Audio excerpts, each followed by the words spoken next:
Part 1. The show that built a shadow library. Let's get right into it. Family Guy has been on television since the 31st of January, 1999. It premiered right after Super Bowl 33 on Fox, pulling in around 22 million viewers on that first night alone, which is the kind of number that makes network executives feel things they haven't felt in years. It followed a dysfunctional Rhode Island family consisting of a heavyset, not particularly intelligent father named Peter Griffin, his patient and musically gifted wife Lois, their 3 children, the perpetually overlooked teenage daughter Meg, the awkward and good-natured son Chris, and the infant Stewie, who spoke like a British supervillain and spent most of his waking hours constructing weapons of mass destruction in a crib. Living with them was Brian, the family dog, who walked on 2 legs, ordered martinis at bars, had strong opinions about Hemingway, and was, by a significant margin, the most emotionally sophisticated person in the household. The show was built around cutaway gags, that now iconic format where a character says something like, "This is worse than the time I," and the screen cuts to a completely unrelated scene, plays out a short joke, and cuts back to the main story as though nothing happened. This was not a new technique in 1999, but Family Guy committed to it with a totality that no show before it had ever quite attempted. The gags were short in those early years. They were precise. They arrived like small gifts inside an already well-constructed story, and when they landed, which was most of the time, they felt like the show was being generous with you.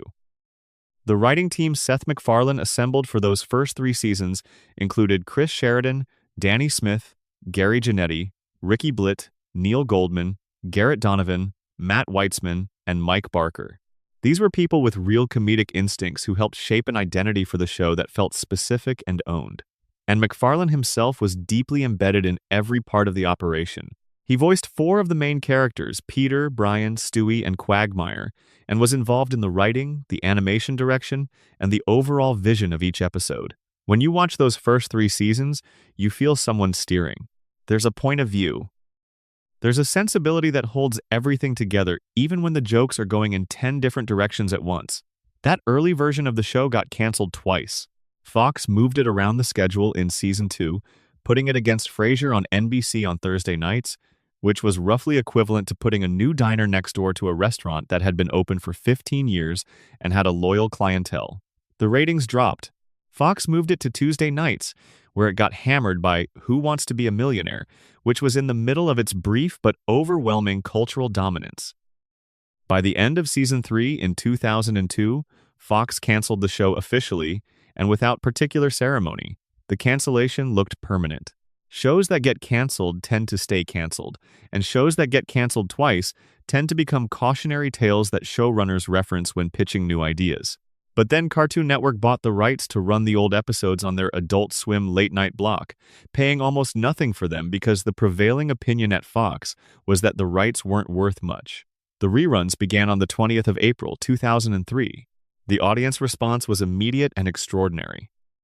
Family Guy became the highest-rated show on the entire Adult Swim block essentially overnight, growing the block's viewership by somewhere around 239%.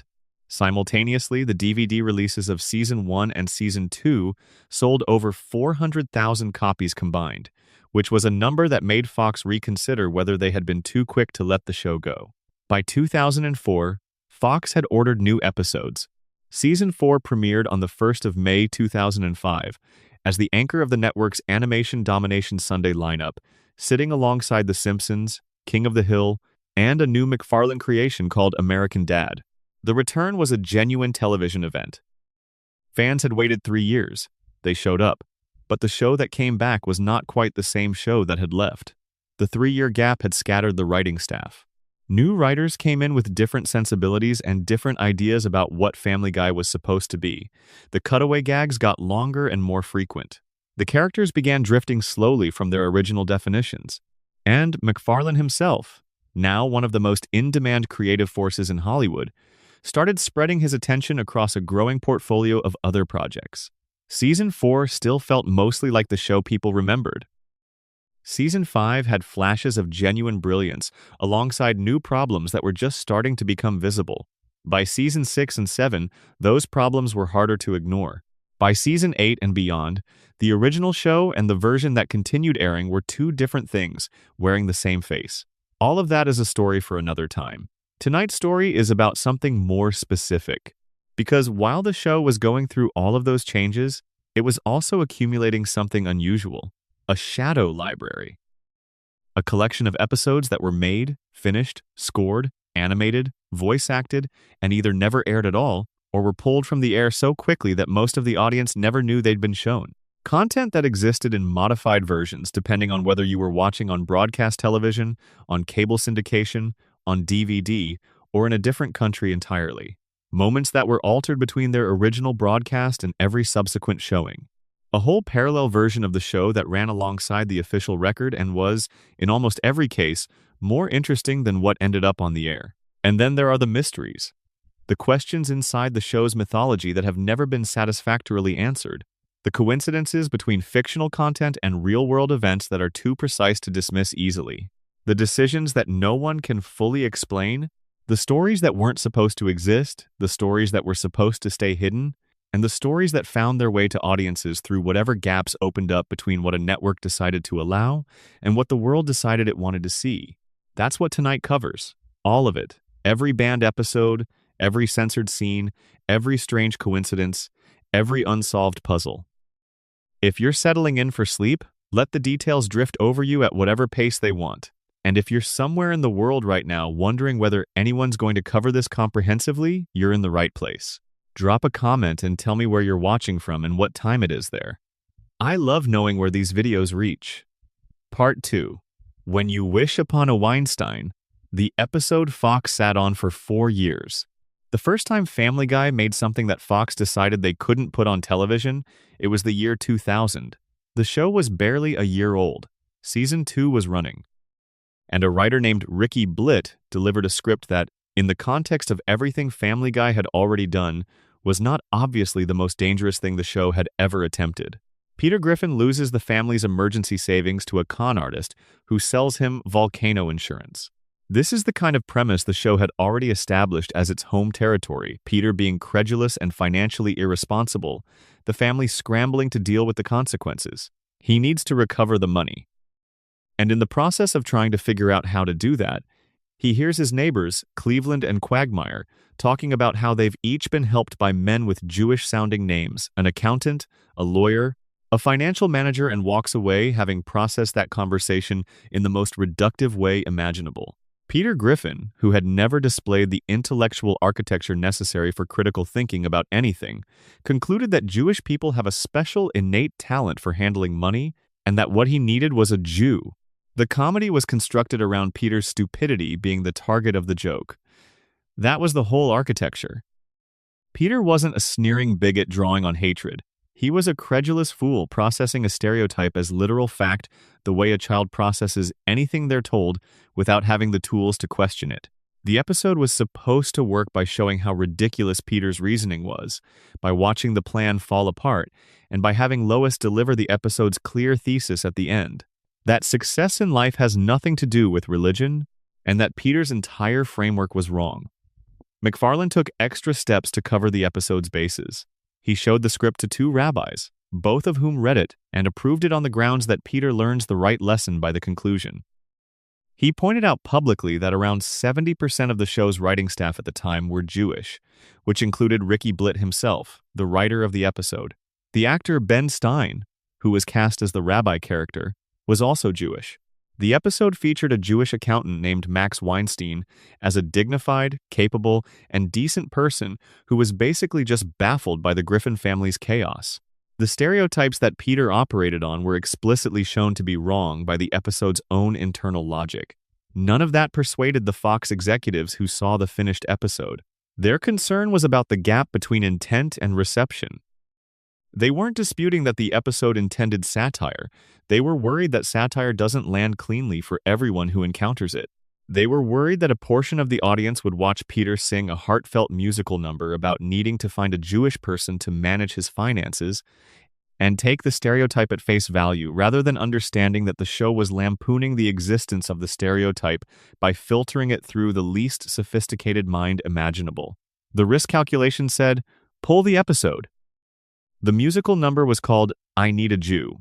It was written to the exact melody of When You Wish Upon a Star, the famous Disney song from the 1940 film Pinocchio. The episode's title, When You Wish Upon a Weinstein, was itself a direct riff on that song title. The lyrical structure, the cadence, the way Peter sang it while looking out a window at a night sky, was a direct, unmistakable parody. And inside that parody, the lyrics included a line that played with one of the oldest and ugliest tropes in Christian antisemitism, the accusation of deicide, the charge that Jewish people were collectively responsible for the death of Christ. On the original DVD release and in the first Adult Swim airing, that lyric remained in the form in which Ricky Blitt wrote it. Peter sang it in a way that, in keeping with the satirical framing, could be read as his credulous acceptance of something absurd and wrong. But when Fox finally aired the episode years later on their own network, the line was changed. In the broadcast version, Peter explicitly rejects the charge. He sings that he doesn't think they killed his Lord. One word turned into its opposite. Two versions of the same song, separated by a linguistic pivot that carried centuries of freight. The episode sat in a vault for 3 years, while the show continued airing around it. The third season built toward its finale with this completed episode nowhere in the schedule. The show got canceled before it ever had a chance to air. And when Cartoon Network picked up the Family Guy reruns in 2003, the episode came with the package, and Cartoon Network decided to include it in their Adult Swim rotation. It premiered on Adult Swim on the 9th of November, 2003.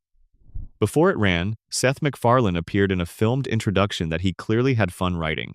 He described the episode as the one Fox refused to air because they felt it was too risky, and said that in the context of what Fox regularly broadcast, too risky meant anything that didn't feature Paris Hilton half-naked on the hood of a car. He identified the episode as being about Peter Griffin's misconceptions about the Jewish community, setting the satirical frame clearly before a single frame of the episode played. He was defiant in the quiet, wry way that served him better than outrage would have. He made Fox look small without raising his voice about it. The Adult Swim airing generated almost no controversy.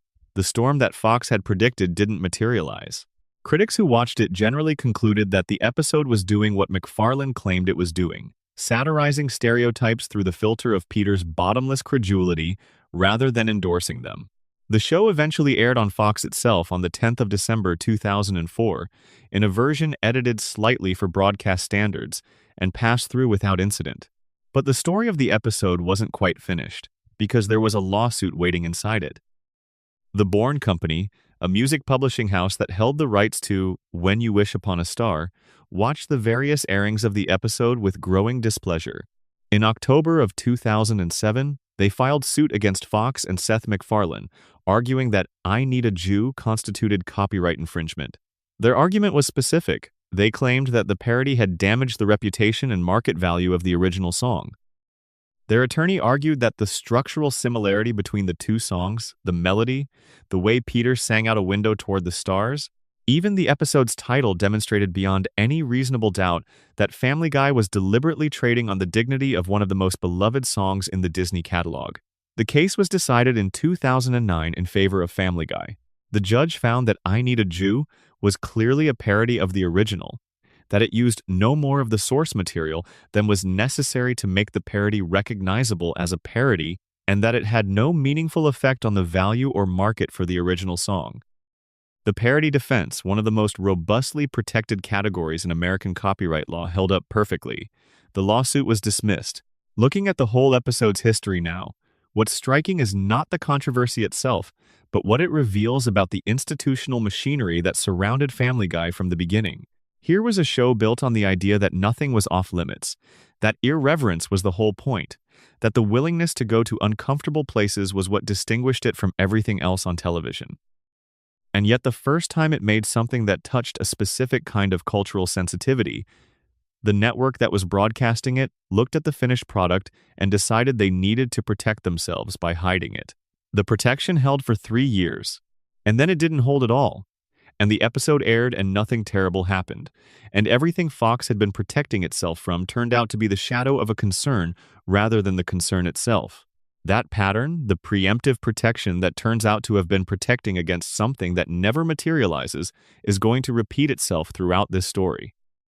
Sometimes the protection will last longer than 3 years, and one time it's going to last indefinitely. When You Wish Upon a Weinstein is now part of the regular Family Guy catalog. It streams on most platforms that carry the show. It's been seen by millions of people and evaluated on its own terms. Most people who watch it today come away thinking it's a pretty gentle piece of comedy that got treated with more institutional caution than it deserved. But it was the first banned episode. It established the template. It showed what it looked like when Fox looked at something the show had made and decided, regardless of intent, that the risk was too high. And it set the stage for what came next. Because when the show's second banned episode arrived, the one that truly put the phrase "banned Family Guy episode" on the map, it didn't get a reprieve after 3 years. It didn't get aired by Adult Swim. It never officially aired in the United States at all. And as of the time this script was written, that situation hasn't changed. Part 3. Partial Terms of Endearment. The episode America was never allowed to see. In the summer of 2009, at the San Diego Comic-Con, Seth MacFarlane stood in front of a room full of Family Guy fans and press and made an announcement that had no real precedent in the history of the show. He told them that the upcoming Season 8 would contain an episode that Fox had decided would not air in the United States. The decision had been made before the season even started broadcasting. The episode was finished. The animation was complete. The voice recording was done.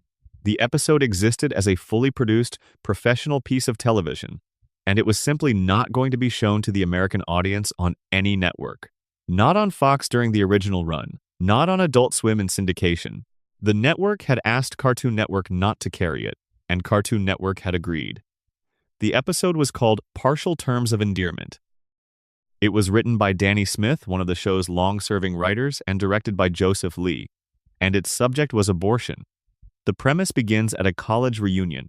Lois Griffin attends her 20th reunion at Salve Regina University in Newport, Rhode Island, and reconnects with an old roommate named Naomi Robinson, whom she had a brief romantic relationship with during their college years. This detail is delivered with the characteristic lightness the show applied to anything that would be loaded in different hands. It's a piece of information that tells you something real about Lois's past, while also being used to set Peter's imagination running predictably. Inappropriate directions. Naomi arrives at the Griffin house with her husband Dale to make a request. She and Dale have been unable to conceive a child of their own, and she wants to know if Lois would be willing to carry a pregnancy for them as a surrogate mother. The proposal is genuine and earnest. Naomi and Dale are presented as warm, decent people who are struggling with something genuinely difficult. And Lois, after the initial shock and over Peter's considerable objections, agrees. The medical process unfolds in the episode's characteristic way, with the show's recurring incompetent physician doctor, Hartman providing commentary with cutaway gags that range from absurd to sharp, with Peter plotting various ways to cause Lois to miscarry that are too cartoonish to register as anything other than comedy. He hires breakdancers from the wrong decade. He constructs a trap worthy of a Wile E. Coyote cartoon, complete with an Acme miscarriage kit. The pregnancy takes hold anyway. The story settles into something that functions like a relatively normal Family Guy episode, with the weight of the situation occasionally pushing through the jokes. And then Naomi and Dale are killed in a car accident. The accident happens abruptly, the way accidents happen. They die on the same day that Dale wins the lottery, a detail that the show uses for dark comedic effect. The cosmic pointlessness of winning something meaningful in the same moment you lose everything. And Lois is left carrying a pregnancy that no longer belongs to anyone. The biological parents are gone. She is not the genetic mother. She has no parental obligation in any formal sense. She is simply pregnant with a child that has no one to go home to. The episode then walks through both sides of the debate about what she should do. Brian, serving his usual function as the voice of reasoned consideration, suggests she consult a family planning counselor and consider abortion. Peter, initially supportive of terminating the pregnancy, has a conversion experience. He encounters a group of anti-abortion protesters outside a clinic who give him a video called Abortion Madness, a piece of anti-choice media so overwrought and absurd that it functions as satire of the genre rather than advocacy for it. The video features a parade of notable figures who were supposedly aborted and therefore never existed, including a man who would have killed Adolf Hitler, Osama bin Laden's America-loving brother who would have been a real asset to international relations, and a fourth stooge who insists his inclusion would have been hilarious. Peter watches this and becomes, with no particular intellectual rigor, a committed advocate for carrying the pregnancy to term. The episode handles the subsequent argument between Peter and Lois with genuine care. Both positions are given real weight. Peter's concerns, even though they arrived through a satirical video that was itself mocking the genre of anti-abortion media, are treated as sincere. Lois's reasoning is taken seriously. The show doesn't tip its hand. It doesn't resolve the debate with a clear winner. The conversation between them at home runs longer and lands quieter than most Family Guy dialogue does, and Alex Borstein's performance as Lois was specifically praised by critics who got to see the episode as one of the better pieces of vocal work she had delivered in years. The episode ends with Lois having the abortion. This is revealed in a characteristically Family Guy way. She delivers a speech to the family about all the reasons having a baby would be meaningful and wonderful, building toward what sounds like a decision to continue the pregnancy, and then Peter breaks in to inform the camera that she had the abortion. The reversal is a joke about the way television typically handles these moments, the way a show would construct that particular speech and walk the character to that particular threshold in order to have them choose life. Family Guy uses the structure to undercut the structure. The speech was the setup. The punchline was the fact that the pregnancy ended. Fox looked at this and determined that the episode could not air in America. Their statement was careful. They expressed full support for the producer's right to make the episode and to distribute it however they chose. They were simply not going to be the ones doing the distribution. Not on Fox. Not through any American platform they had influence over. The subject of abortion was too politically charged, too divisive, too guaranteed to produce a response that no amount of satirical intent could diffuse.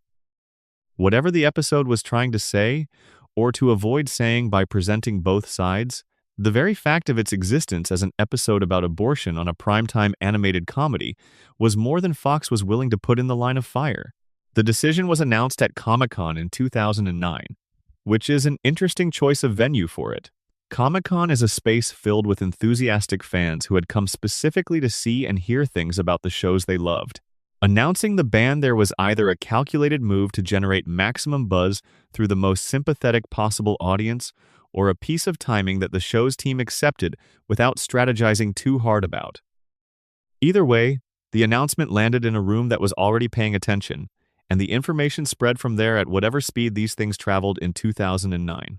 The episode premiered outside the United States on BBC Three in the United Kingdom on the 20th of June 2010. The BBC placed it in its regular primetime slot at 10:30 in the evening, not a special broadcast, not a late-night curiosity, just the next Family Guy episode in the normal rotation. It reached just under 1 million homes in its initial UK airing and received largely positive reviews. Critics in Britain who wrote about it observed that the episode was considerably less dangerous than its ban implied. It handled a difficult subject with the show's characteristic irreverence, but it wasn't irresponsible. It wasn't advocating. It was doing the thing that good satire does, which is presenting both sides of an argument while making the flimsiness of the more emotionally manipulative rhetoric visible through exaggeration. The episode was included in the Season 8 DVD box set released in the United States on the 28th of September 2010. This created the specific irony that has defined the episode's situation ever since. You could walk into any store that sold DVDs and buy a physical object that contained the episode. You could own it. You could watch it on your own television. But Fox would not put it on their broadcast network. Their streaming platform, which held essentially every other episode of the show's entire run, would not include it. When Disney acquired Fox's entertainment assets and Family Guy became part of the Disney Plus library, partial terms of endearment was not included. Not in the United States, not in international markets either. As of this recording, the episode has been officially excluded from digital streaming in every market where Disney controls the distribution rights. This is a distinction that matters in ways that become more significant as physical media becomes a smaller part of how people consume television. The DVD that contains the episode still exists. People who bought it can still watch it, but for anyone who discovers the show through streaming, which is most people discovering it now, the episode simply doesn't exist. The show goes from episode 20 to the season 8 finale, and partial terms of endearment is the gap that most people never notice because they don't know to look for it. What makes this situation permanently strange is that the episode is, by most accounts from people who have actually watched it, a good episode. Not the best Family Guy episode. Not some lost masterpiece that was too sophisticated for its time. But a solid, funny, occasionally thoughtful episode that handles a difficult subject with more care than the show usually brought to anything. The critics who reviewed it on DVD and in the UK gave it generally positive marks. Fans who sought it out tended to come away thinking the controversy was disproportionate to the content. Nobody who watched it thought they had witnessed something so dangerous that it needed to be kept out of American living rooms. The band says more about the political landscape that surrounded abortion as a topic on American broadcast television than it says about the episode itself. It says that abortion is so specifically and so intensely politicized in American life that even a satirical treatment of it that presents both sides without clearly endorsing either one is too much to put on a major broadcast network. During prime time, it says that the content of the episode was less important to Fox than the word that described what the episode was about. The word was the problem. The episode barely was.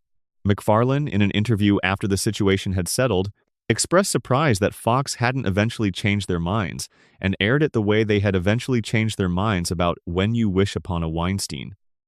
He said most of the time these things turn out to be nothing. This one turned out to be something more durable. Years passed. The episode remained off American streaming. The situation has not changed. Partial Terms of Endearment is the only episode in the show's history that has never officially aired in the country that produced it, and the only episode that cannot be found on any major American streaming platform as of the time this video was made. It exists on DVD. It has been seen. It is not a lost thing in any absolute sense, but it is a missing thing absent from the official record in a way that nothing else in the show's history quite matches. Part 4. Turban Cowboy and the 31 Days That Changed Everything. There is a particular quality to an accidental coincidence that lands in a space where tragedy has recently occurred. A deliberate, harmful thing carries its own specific weight, and the systems we have for responding to deliberate harm are designed to handle that weight. But an accidental one, something that was created months before any tragedy was conceivable, that sat in the gap between creation and catastrophe, and then found itself on the wrong side of an event that nobody involved with it could have known was coming. That's a different kind of horrible. It doesn't carry responsibility, it carries proximity. And proximity, in the immediate aftermath of a mass casualty event, can feel as loud as intention. On the 17th of March 2013, Fox aired the 16th episode of Family Guy's 11th season. The episode was called Turban Cowboy. It had been written by Artie Johan and Sean Reese and directed by Joe Vo. It drew a 2.4 rating in the key adult demographic and was watched by approximately 4.92 million viewers, which made it the most watched show in Fox's animation domination lineup that night. By the standards of where the show's ratings were at that point in its run, this was a decent number. The episode's plot followed Peter Griffin after a skydiving accident lands him in a Las Vegas hospital, where he meets and befriends a Muslim man named Mahmoud. Back in the fictional Rhode Island town where the Griffins live, Peter introduces Mahmoud to his regular group of friends Joe Swanson and Quagmire, who are immediately suspicious of him. The episode was attempting something recognizable in the Family Guy playbook, which was a story about cultural misunderstanding and American parochialism, filtered through the show's usual approach of using Peter's obliviousness as the vehicle for the comedy. Brian, in his established role as the voice of at least nominal progressive reason, calls Joe and Quagmire out for their assumptions about Mahmoud. The episode seems to be setting up a lesson about prejudice. And then the twist of the episode reveals that Mahmoud is, in fact, connected to a terrorist organization, which somewhat undermined the lesson it had been building toward and generated its own wave of criticism from reviewers who felt the episode was either too confused about what it wanted to say or too willing to have its both-sidesism land on the side of the stereotype. But the plot of the episode was not the thing that made it famous. The thing that made it famous was a cutaway gag. In the middle of the episode, there is a brief sequence in which a television commentator asks Peter how he managed to win the Boston Marathon. Peter explains, in the confessional tone of a sports interview, that he simply got in his car and drove it, and that when a runner was in his way, he killed them. The cutaway depicted Peter's car moving through the crowd of marathon runners. It was the kind of darkly transgressive joke the show had been making since Season 1 violence, presented as a solution to a practical problem, the horror of the scenario treated as the punchline rather than as something to be horrified by. In context with everything the show had done before it, the gag was unremarkable. It was just another moment in which Family Guy showed something terrible for the shock of showing it. The episode aired on the 17th of March, 2013. On the 15th of April, 2013, 31 days later, two brothers named Tamerlan Tsarnaev and Dzhokhar Tsarnaev detonated two homemade pressure cooker bombs near the finish line of the Boston Marathon. The bombs went off 14 seconds apart. They were positioned about 210 yards from each other along Boylston Street. 3 people were killed. Several hundred others were injured, with 17 people losing limbs. It was one of the most devastating attacks on American soil in the years following September 11th, and it happened at one of the most publicly beloved annual events in the country. A race that drew elite athletes from around the world and thousands of spectators who came to celebrate something about endurance and community. Fox pulled Turban Cowboy from its website and from all streaming and digital distribution platforms on April 16th, the day after the bombing. The network issued a brief statement. The episode had been removed from Fox.com and Hulu, and there were no current plans to broadcast it again. The decision was not surprising given the circumstances. A cutaway depicting mass carnage at the Boston Marathon, regardless of its comedic intent, was not something any reasonable network was going to leave available while the city of Boston was processing the aftermath of an actual attack at that exact race. Seth MacFarlane issued his own statement, expressing his thoughts for everyone affected by the tragedy. His response was clear and unequivocal, but there was something else happening that he was specifically, forcefully angry about, and it had nothing to do with the network pulling the episode. Someone had taken the cutaway from Turban Cowboy showing Peter's car moving through the marathon crowd, and a separate scene from later in the same episode where Peter accidentally dials a phone number and detonates 2 bombs, and edited them together into a single clip. The editing removed all context. It removed the episode's framing. It removed the fact that these were scenes from different parts of the story that had nothing to do with each other within the narrative. What it created, for anyone who encountered it without knowing what they were looking at, was a clip that appeared to show Family Guy depicting a coordinated attack on the Boston Marathon, complete with mass casualties and remote detonation of explosives. Alex Jones, the conspiracy theorist who ran the website InfoWars, promoted this edited clip on his website and on his social media accounts. He framed it as evidence that Family Guy had somehow predicted or previewed the attack. The clip spread. YouTube began flagging versions of it as potentially harmful content. Major platforms worked to suppress the manipulated version, but the damage that a few days of circulation could do was real. For a meaningful number of people who encountered the clip without prior knowledge of what it was, the false impression it created was their first and most memorable piece of information about the relationship between that Family Guy episode and the bombing. MacFarlane went to social media specifically to address the edited clip and call it what it was. He described it as appalling. He was precise about the fact that the 2 scenes it assembled came from entirely different parts of the episode and had been combined to create a false impression of a single coherent sequence. He expressed specific disgust at the idea that his work would be used to imply any connection between the show and the attack, and he was unambiguous in his expression of sympathy for everyone affected by the bombing in Boston. The episode remained offline for nearly 9 years. During that period, it existed on DVD releases, where its presence was more controlled and contextualized. But it was absent from every streaming platform and from television reruns for the better part of a decade. The family of the show's streaming distribution evolved significantly in those 9 years. Hulu became the primary official streaming home for Family Guy, and within Hulu's catalog, Turban Cowboy was simply not there. Anyone browsing through Season 11 would find a gap at Episode 16. In September of 2022, without announcement, without statement, without any particular ceremony, the episode reappeared in Hulu's catalog. It had been returned to its place in the 11th season's episode list. The return was quiet. In the way that these restorations tend to be quiet, there was no press release, no acknowledgement that anything had changed. The episode was simply there again, after 9 years of absence, available for the first time on a major streaming platform. The episode itself, viewed in the context of 2022 and beyond, registers as a product of its era in ways that have nothing to do with the marathon cutaway.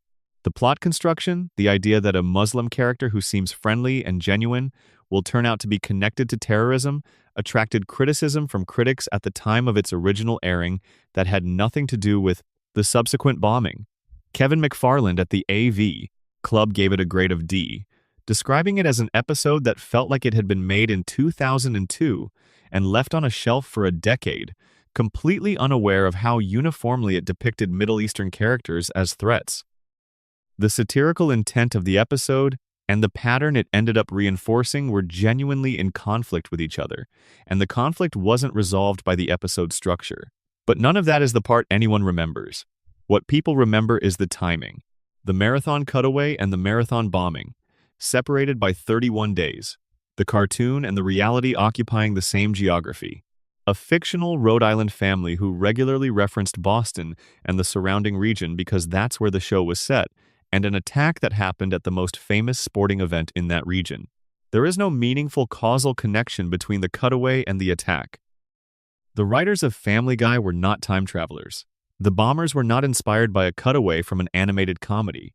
The show set in New England made a joke about a famous New England race because geographic familiarity is how any localized comedy works. None of that prevented the proximity from feeling meaningful, because proximity always feels meaningful in the immediate aftermath of something terrible, and the mind that searches for patterns in the world around it does not distinguish automatically between patterns that carry significance and patterns that are constructed from chance. What Turban Cowboy's history demonstrates, beyond the specific events that defined it, is something about the fragility of digital media in an age when everything can be clipped and reassembled.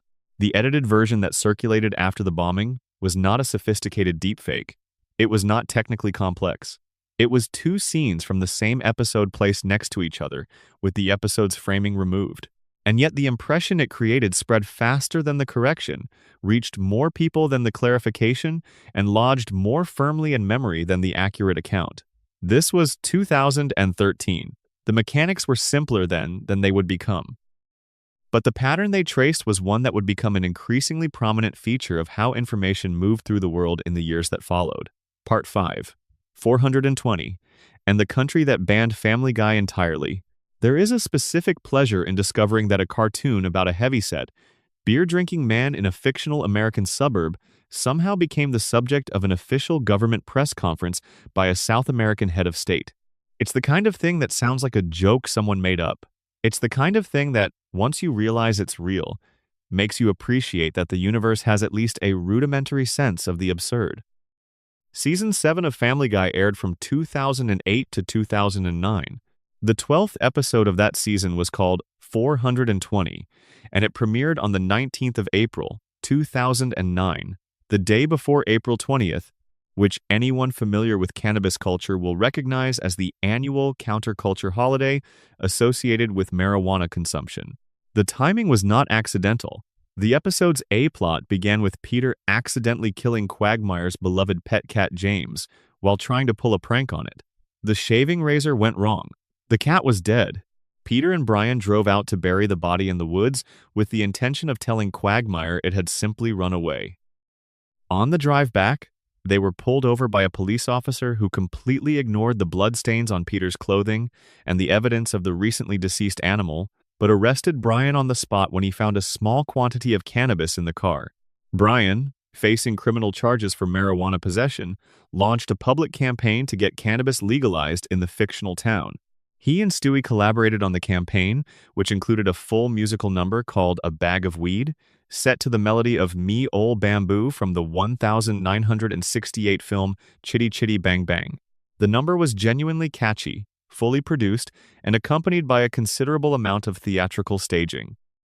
It featured Shaggy from Scooby-Doo in the crowd, a visual gag referencing the decades-long joke about that character's relationship with cannabis. It featured Woody Harrelson, a real actor and well-known cannabis advocate, shown in a photograph.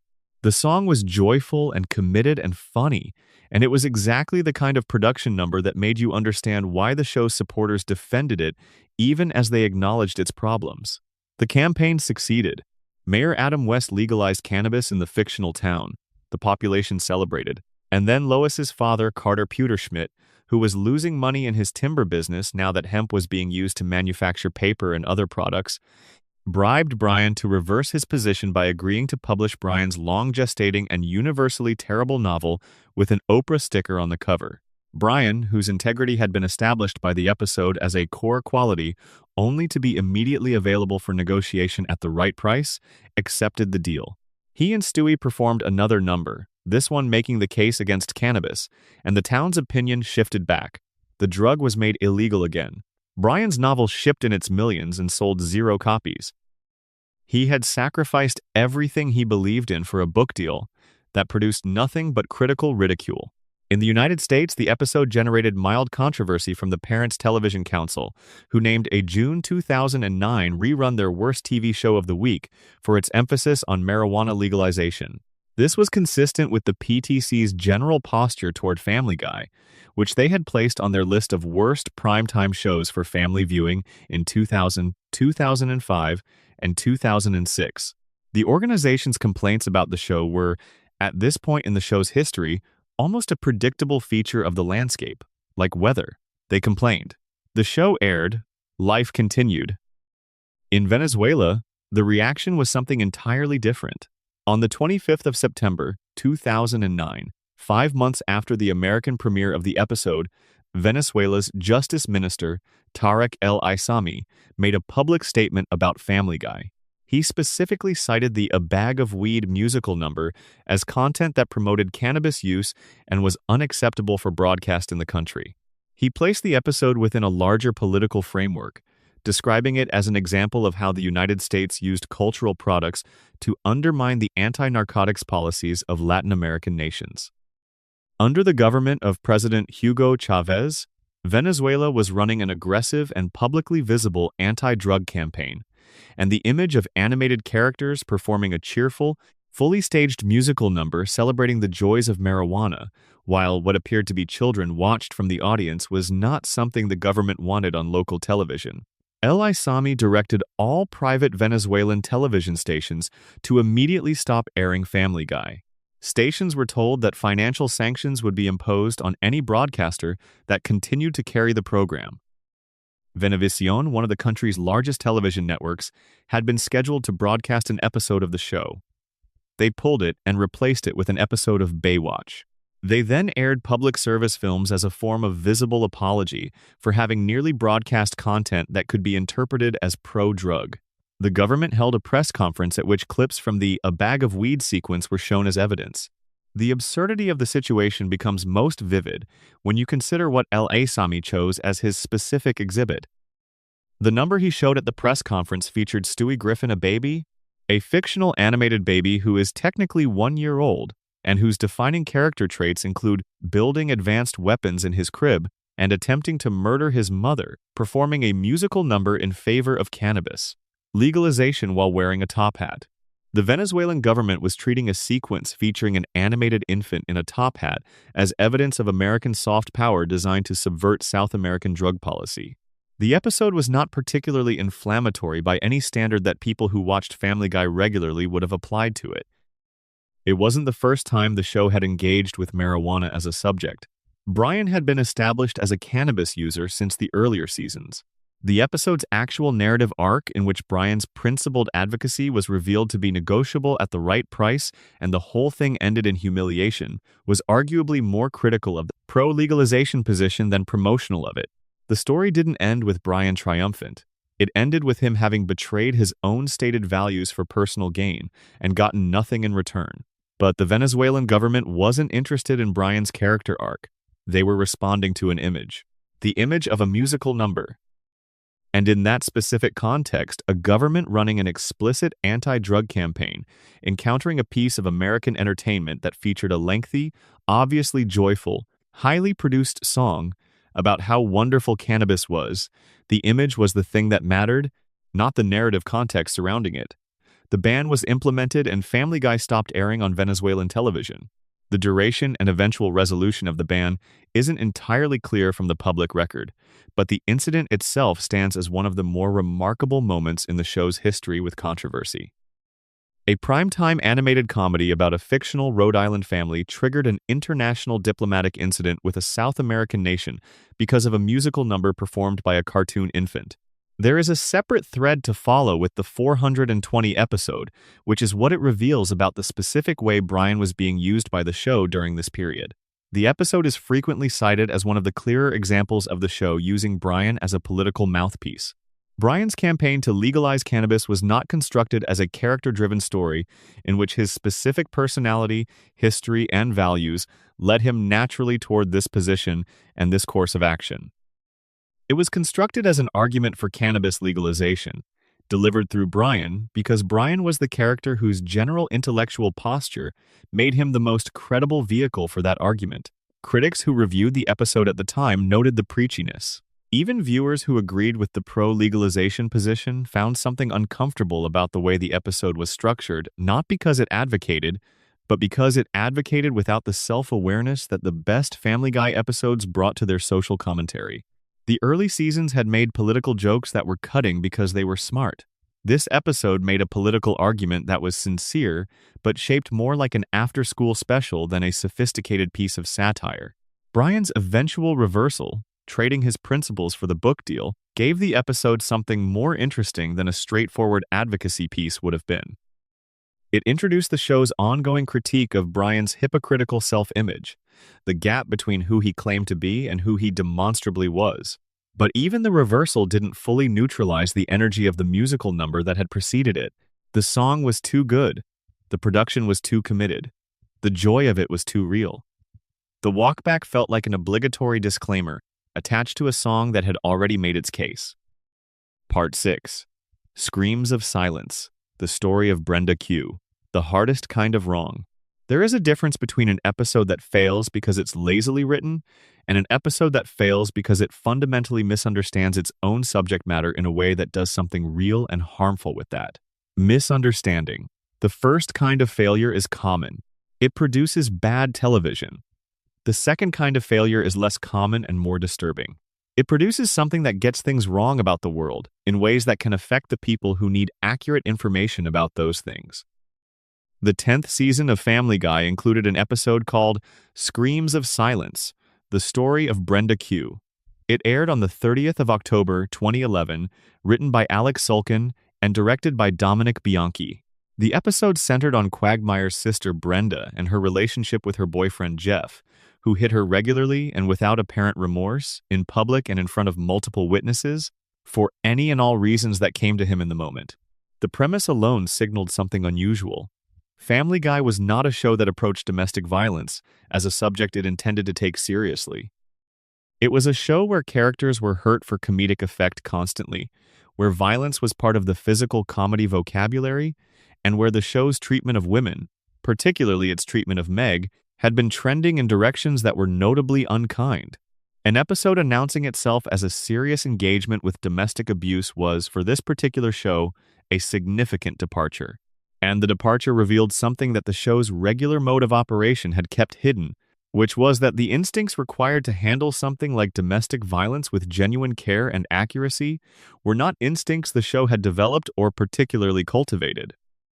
The episode opened with Quagmire's near death through autoerotic asphyxiation, which is the kind of entrance that tells you something about how the show was going to navigate the line between comedy and drama. He ended up in the hospital. His sister Brenda arrived to help him recover. With her was her boyfriend Jeff, who hit her in the hospital corridor, in the neighborhood, at a restaurant, at a neighborhood gathering, in front of Joe Swanson, the police officer, in front of everyone, always, continuously, for any reason that occurred to him. Jeff was not presented as a person with a private life that concealed violence. He was presented as a man who had no private life at all, because all of his behavior was public and all of it was the same. This was the first and most fundamental problem with the episode's portrayal. Intimate partner violence doesn't work like that. Abusers do not typically display their behavior openly to the world. The pattern of intimate partner violence, and the research on this is both extensive and consistent, involves a careful distinction between public and private behavior. Abusers frequently present as charming, socially competent, and even admirable in public contexts. They maintain a public self that is constructed specifically to provide cover for the private behavior. This is part of why disclosure is so difficult, why people who experience abuse often struggle to be believed, and why the institutional mechanisms for intervention depend so heavily on the person experiencing the abuse being willing and able to make a formal report. The abuser has usually worked to make that disclosure as difficult as possible, specifically by constructing a public persona that makes the disclosure seem implausible. Jeff in this episode had no public persona. He hit Brenda in front of witnesses on multiple occasions. He behaved in ways that would, in any actual community, have generated immediate intervention not dependent on Brenda filing a complaint. The episode even included a scene where Joe Swanson, a police officer, explicitly told Quagmire that he couldn't arrest Jeff unless Brenda made a formal complaint. In reality, Rhode Island law, which is the state where the show is ostensibly set, mandates that police make an arrest in domestic assault cases based on probable cause alone. The victim's cooperation, while hoped for, is not legally required. The episode's police procedure was simply incorrect. These structural errors in how the episode depicted the mechanics of domestic violence produced a picture of the subject that looked like, but wasn't realistic. And the picture it produced was one in which the primary explanation for why Brenda stayed with Jeff was that she wasn't smart enough to understand what was happening to her. She was shown rationalizing his behavior in the most simplistic ways imaginable. She defended him. She minimized the injuries. She attributed the abuse to circumstances that she could have managed better. The episode reduced the complex psychological landscape of someone surviving intimate partner violence to a character who was simply too dim to recognize her situation for what it was. The real reasons people remain in abusive relationships are numerous and serious. Financial dependence and the genuine fear that leaving will trigger escalating violence are among the most significant. Social isolation, engineered by the abuser, who works systematically to cut the person off from sources of support and alternative perspectives, is another. The intermittent reinforcement that abusive relationships frequently operate on cycles of violence, contrition, affection, and renewed violence produces psychological patterns that are well documented and have nothing to do with the intelligence or self-awareness of the person experiencing them. The accumulated trauma of sustained abuse affects how people process information and make decisions in ways that cannot be understood from the outside simply as failure to recognize a bad situation. None of this complexity was present in the episode's depiction of Brenda. The conclusion of the episode was the most criticized element. After exhausting every other option, they could think of an intervention that went nowhere. Joe's refusal to arrest Jeff on procedural grounds, a letter from Quagmire that was in isolation, genuinely moving Quagmire, Peter, and Joe decided to murder Jeff. They drove him out to the woods and Quagmire ran his car over him. Jeff appeared to die, though the episode left some ambiguity about exactly what had happened. And this murder was presented as the satisfying resolution to the episode's central problem: murder as the answer to domestic violence. The problem solved not through any of the institutional resources that exist for exactly this situation, not through advocates or shelters or legal mechanisms or any form of support for Brenda herself, but through three men deciding unilaterally that the correct response to the situation was to eliminate the threat by killing it. Brenda was not involved in this decision. Her agency over the situation that was happening to her was not a factor the episode was interested in. The heroes of the story were not the resources available to survivors of domestic violence. They were three men who decided they knew better than those resources and acted accordingly. The media response to the episode was strongly negative. A.J. Hammer on the entertainment news program Showbiz Tonight described it as really just a depressing half-hour of television. Wendy Walsh, a television host and social commentator who appeared on the same program, articulated the problem with the episode's central premise directly. It had depicted domestic violence as something that happened to a woman who was too stupid to leave, and this framing was not only wrong but harmful in a specific way. The message the episode communicated, whether it intended to or not, was that victims of abuse were in their situation primarily because of a failure of understanding. The more accurate and important message that leaving an abusive relationship is often genuinely dangerous, and that the barriers to leaving are structural and psychological rather than simply perceptual, was nowhere in the episode. The television critic Kevin McFarland, writing for the AV Club, was precise in his diagnosis. He wrote that a serious episode of Family Guy crippled the show's strengths. The show's tools were not the right tools for this job. Family Guy was built around a specific kind of transgressive comedy that operated by treating terrible things as absurd. When it tried to stop treating terrible things as absurd and instead attempted to treat them as the serious things they actually were, it discovered that the instincts required for one mode of operation were not the instincts required for the other. The result was neither effective comedy nor effective drama. It was something uncomfortable to watch that communicated things about its subject that were wrong. Seth MacFarlane's performance as Quagmire during the letter reading scene was specifically praised as a genuine exception to this. The vocal work in that scene was noted by multiple reviewers as sounding authentically emotional, as though the performance had found something real inside the character that the episode's broader approach had been unable to reach. The scene involved Quagmire expressing his love for his sister and his inability to protect her, and the gap between the warmth of that performance and the problem of everything surrounding it made the episode's failures feel more frustrating rather than less. The episode aired once, generated its controversy, and remained in the Family Guy catalog. It was never pulled from distribution. Fox made no move to restrict it. And in that sense, it occupies a different kind of space than the banned episodes that bracket it in this story. It was allowed to exist. It was allowed to be seen. And in some ways, that allowed existence is a more complicated thing to sit with than a straightforward ban. Part 7. Seahorse Seashell Party. The hurricane and the most uncomfortable ending in the show's history. In October of 2011, Fox ran a 3-network crossover event called Night of the Hurricane. The animated shows in Seth MacFarlane's production portfolio, Family Guy, The Cleveland Show, and American Dad each aired an episode on the same night that followed a storm system moving from one show's setting to the next. The Family Guy episode in this crossover was the second episode of Season 10, and its title was Seahorse Seashell Party, borrowed from a line in a viral internet video by the electronic musician Dan Deacon. The episode had 2 storylines. The first was Brian Griffin secretly consuming magic mushrooms and spending the episode in a state of hallucinatory crisis. The mushroom trip produced a sequence described by the show's own critics as one of the more genuinely unsettling things the show had done with its animation, a nightmare vision that included Brian appearing to remove his own ear, which is an image that drew comparisons, mostly from critics who were unimpressed with the gesture, to the kind of self-destructive imagery that the show usually deployed for shock rather than for meaning. The drug trip storyline concluded with Stewie addressing the camera in a fourth wall-breaking moment to suggest that the whole thing had been a parable about drug use, which most reviewers found to be either the best or the worst possible framing for what had just aired. The second storyline was the one that made the episode permanent in the memory of anyone who watched it. The Griffin family was trapped inside their house, waiting out the hurricane. With nowhere to go and nothing to occupy them, they did what the Griffin family had been doing for years in the post-revival run of the show.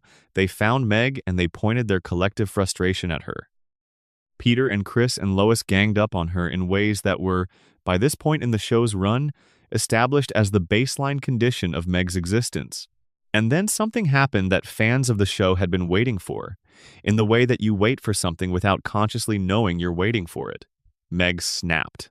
The character who had been the show's designated punching bag for years, who had endured cruelty not just from classmates and strangers, but from her own parents and siblings, who had been physically abused, emotionally dismissed, and used as a punchline by the narrative itself, turned on her family and told them exactly what she thought of them. The sequence was remarkable for how specific it was. Meg didn't make vague complaints, she cataloged. She turned to Chris first and called him out for bullying her and never once taking her side. She moved to Lois, and the speech she delivered to her mother was the sharpest and most surprising of the 3 she listed. Lois's history of genuinely embarrassing and humiliating moments, her criminal record, her past addictions, her sexual history, and held them all up as evidence that the performance of ideal motherhood that Lois maintained was a performance. She told Lois she was seriously considering never seeing her again after she turned 18. And Lois, the character who had been allowed to stand above the family's dysfunction because she was ostensibly the responsible one, started crying. Then Meg turned to Peter. Peter initially couldn't process what was happening. He kept trying to make jokes, to turn the confrontation into something lighter than it was, to use humor as the deflection mechanism that he had always used to avoid accountability. Meg pressed through his attempts to redirect. She talked about what he had actually done to her.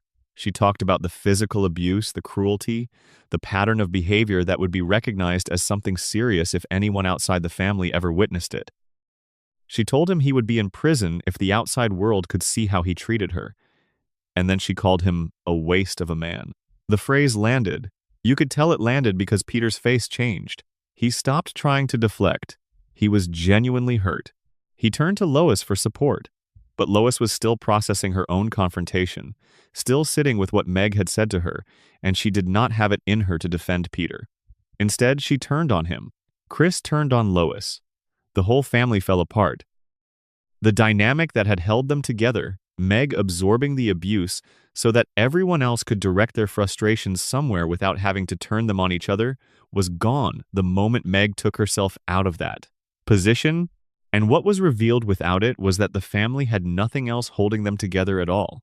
For several minutes, this looked like the episode the show had been quietly building toward for years. The moment when the abuse was named and the family was held accountable for it. The moment when the character who had absorbed the worst of the show's cruelty was allowed to stand at the center of the story and have her experience mean something. Then the episode made its choice. Brian and Meg were alone in the living room. The rest of the family had scattered. Brian, still coming down from the mushrooms, offered something that could be called a compliment. He acknowledged that what Meg had done took courage. And Meg, looking at the wreckage of her family's interactions, reached a conclusion. She concluded that her role in the family was to be the lightning rod, that the dysfunction the family carried had to go somewhere, that, by absorbing it, she was performing a function that kept the rest of them from destroying each other. She went to the family, took back everything she had said, apologized, and allowed herself to be the target again. Everyone felt better. The equilibrium was restored. The ending generated one of the stronger negative responses to any Family Guy episode in the show's history, and the response was specific rather than vague. Critics and viewers who had felt the power of Meg's confrontation understood exactly what the episode had done with that power. It had built toward a meaningful moment and then used that moment to justify returning to the status quo. But it hadn't just restored the status quo. It had given the status quo a philosophical foundation. It had constructed a narrative in which Meg, through apparent wisdom and self-awareness, chose to continue absorbing abuse because her abuse served a purpose. It had transformed her victimization into a form of noble sacrifice. The logic the episode offered was this. Without someone to absorb the family's dysfunction, the family collapses. Meg, uniquely capable of enduring what they directed at her, was the load-bearing element of their collective psychological infrastructure. By accepting this role, she was doing something meaningful. The abuse was the price of that meaning. What this communicated to the people who read it carefully, and to the people who absorbed it more passively, was that abuse victims could find purpose in their abuse. That the reason to stay in a situation that hurt them was that their suffering benefited the people who were hurting them. That this was wisdom rather than defeat. That this was growth. The episode was rated in the lower tiers of Family Guy episodes by most measures. It has a mixed IMDb score. It appears on multiple lists of the show's worst entries. But its specific failure, the failure of arriving at a coherent conclusion that happened to be genuinely wrong about something important, is the thing that makes it worth examining at length, rather than simply noting. The show would eventually move away from the extreme abuse of Meg that characterized this period. By the later seasons, women had joined the writing staff in larger numbers, and the show's treatment of its main female teenager became markedly less vicious. Meg got episodes where she was competent, sometimes tough, occasionally genuinely cool. The relentless cruelty gave way to something more complicated, but Seahorse Seashell Party remained in the catalog. Its ending remained what it was. And the episode stands as a specific data point in the longer argument about what the show's middle period was willing to say when it thought it was being serious. Part 8. The death and resurrection of Brian Griffin, and what it tells you about the show's relationship to consequences. In November of 2013, Season 12 of Family Guy was airing on Fox. The sixth episode of that season, titled Life of Brian, began in the fairly standard territory of a recent Family Guy episode. Stewie and Brian dealing with time travel complications involving a visit to colonial-era Jamestown, Virginia. The time machine that Stewie had been using since the show's early seasons as a recurring plot device was central to the episode's opening. By the episode's end, Stewie had decided to destroy the machine to prevent further temporal chaos, and he and Brian physically dismantled it and disposed of it. Shortly after the time machine was gone, Brian and Stewie were playing street hockey in the road outside the Griffin house. A car came around the corner. Brian was in its path. The car hit him. What followed was handled with a degree of seriousness that the show was not known for and had not demonstrated consistently in years. Brian was taken to a veterinarian. The injury was assessed. The family was brought in, and the family said goodbye to Brian. The scene was quiet and genuinely affecting. Seth MacFarlane, voicing both Brian and Stewie, performed the goodbye between them with care. Brian died on the operating table. The family mourned. The episode continued past the death into the aftermath. The family went to a shelter and adopted a new dog named Vinny, an Italian-American dog voiced by the Sopranos actor Tony Sirico. Vinny moved into the household. He made pasta. He was funny in a completely different register than Brian had been. Stewie, who had been closest to Brian, was devastated and resistant, but by the episode's conclusion, he had found some connection to Vinny through their shared experience of loss. The fan reaction was immediate, overwhelming, and unlike anything the show had generated in years. Within hours of the episode airing on the 24th of November, 2013, a Change.org petition demanding Brian's return had gathered tens of thousands of signatures. Within the first 72 hours, the petition had over 100,000 supporters. Twitter generated a trending hashtag calling for Brian to be brought back. Facebook memorial pages for Brian Griffin gathered hundreds of thousands of likes. The story made the national news. Publications from Rolling Stone to CNN to The Washington Post covered the fan outrage as a genuine cultural moment. Brian's death had done something that the show hadn't managed to do in years, which was make people care enormously about what happened to a character. Seth MacFarlane, in a statement that would prove to be significantly more candid than was probably strategic, admitted that he and the production team had been genuinely surprised by the scale of the reaction. He said in an interview with journalists after a Television Critics Association panel that the reaction had surprised all of them. He said they had expected a stir. They had not counted on the rage. And then he added something that told the whole story of what the episode had actually been. He said the storyline had done what it was designed to do, which was to remind people that Family Guy was still a show where anything could happen, despite how long it had been running. It was designed to be a stunt. It was designed to generate buzz. It was designed to make people talk. Just 2 episodes later, in Season 12's Christmas episode titled Christmas Guy, Stewie acquired a time travel device from a past version of himself and used it to travel back to the moment before Brian was hit by the car. He pushed Brian out of the way. Brian was alive. Everything that had happened in the intervening 2 episodes was erased. Vinny disappeared from the timeline. The status quo was restored. MacFarlane tweeted, after the episode aired, asking whether fans really thought they would kill off Brian, with commentary that framed the whole thing as something other than a sincere decision. The fan response to the return was split. Some people were relieved and grateful and chose not to dwell on the mechanics of what had happened.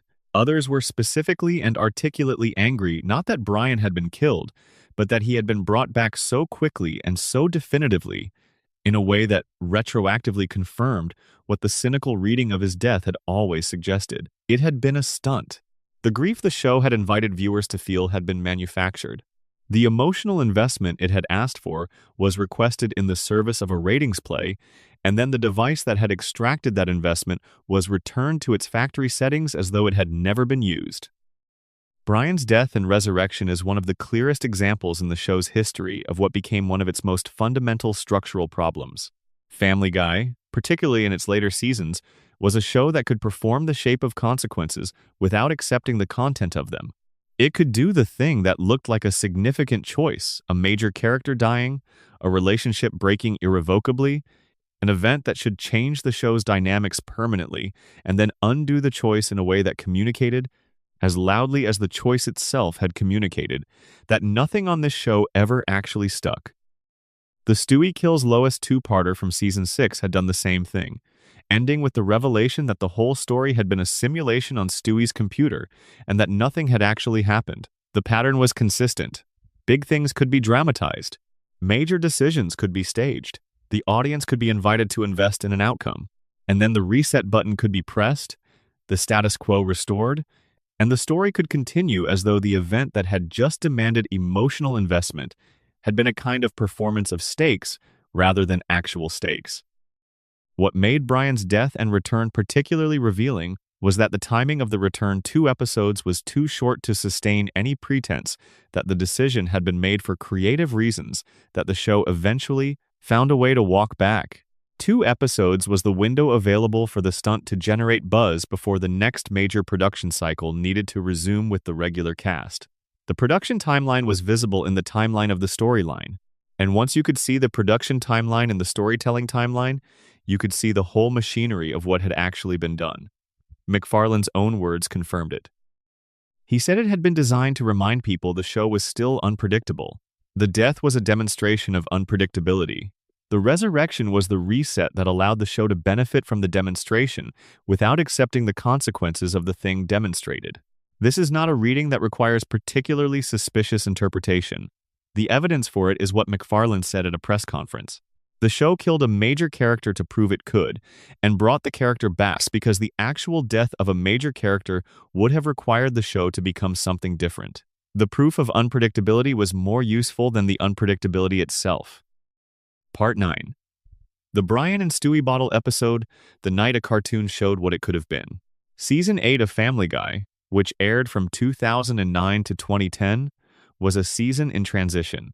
The show was still producing individual episodes that worked. The voice performances were still strong. The cultural references were still sometimes precise enough to land with the force of a good joke, rather than just the recognition of a familiar thing.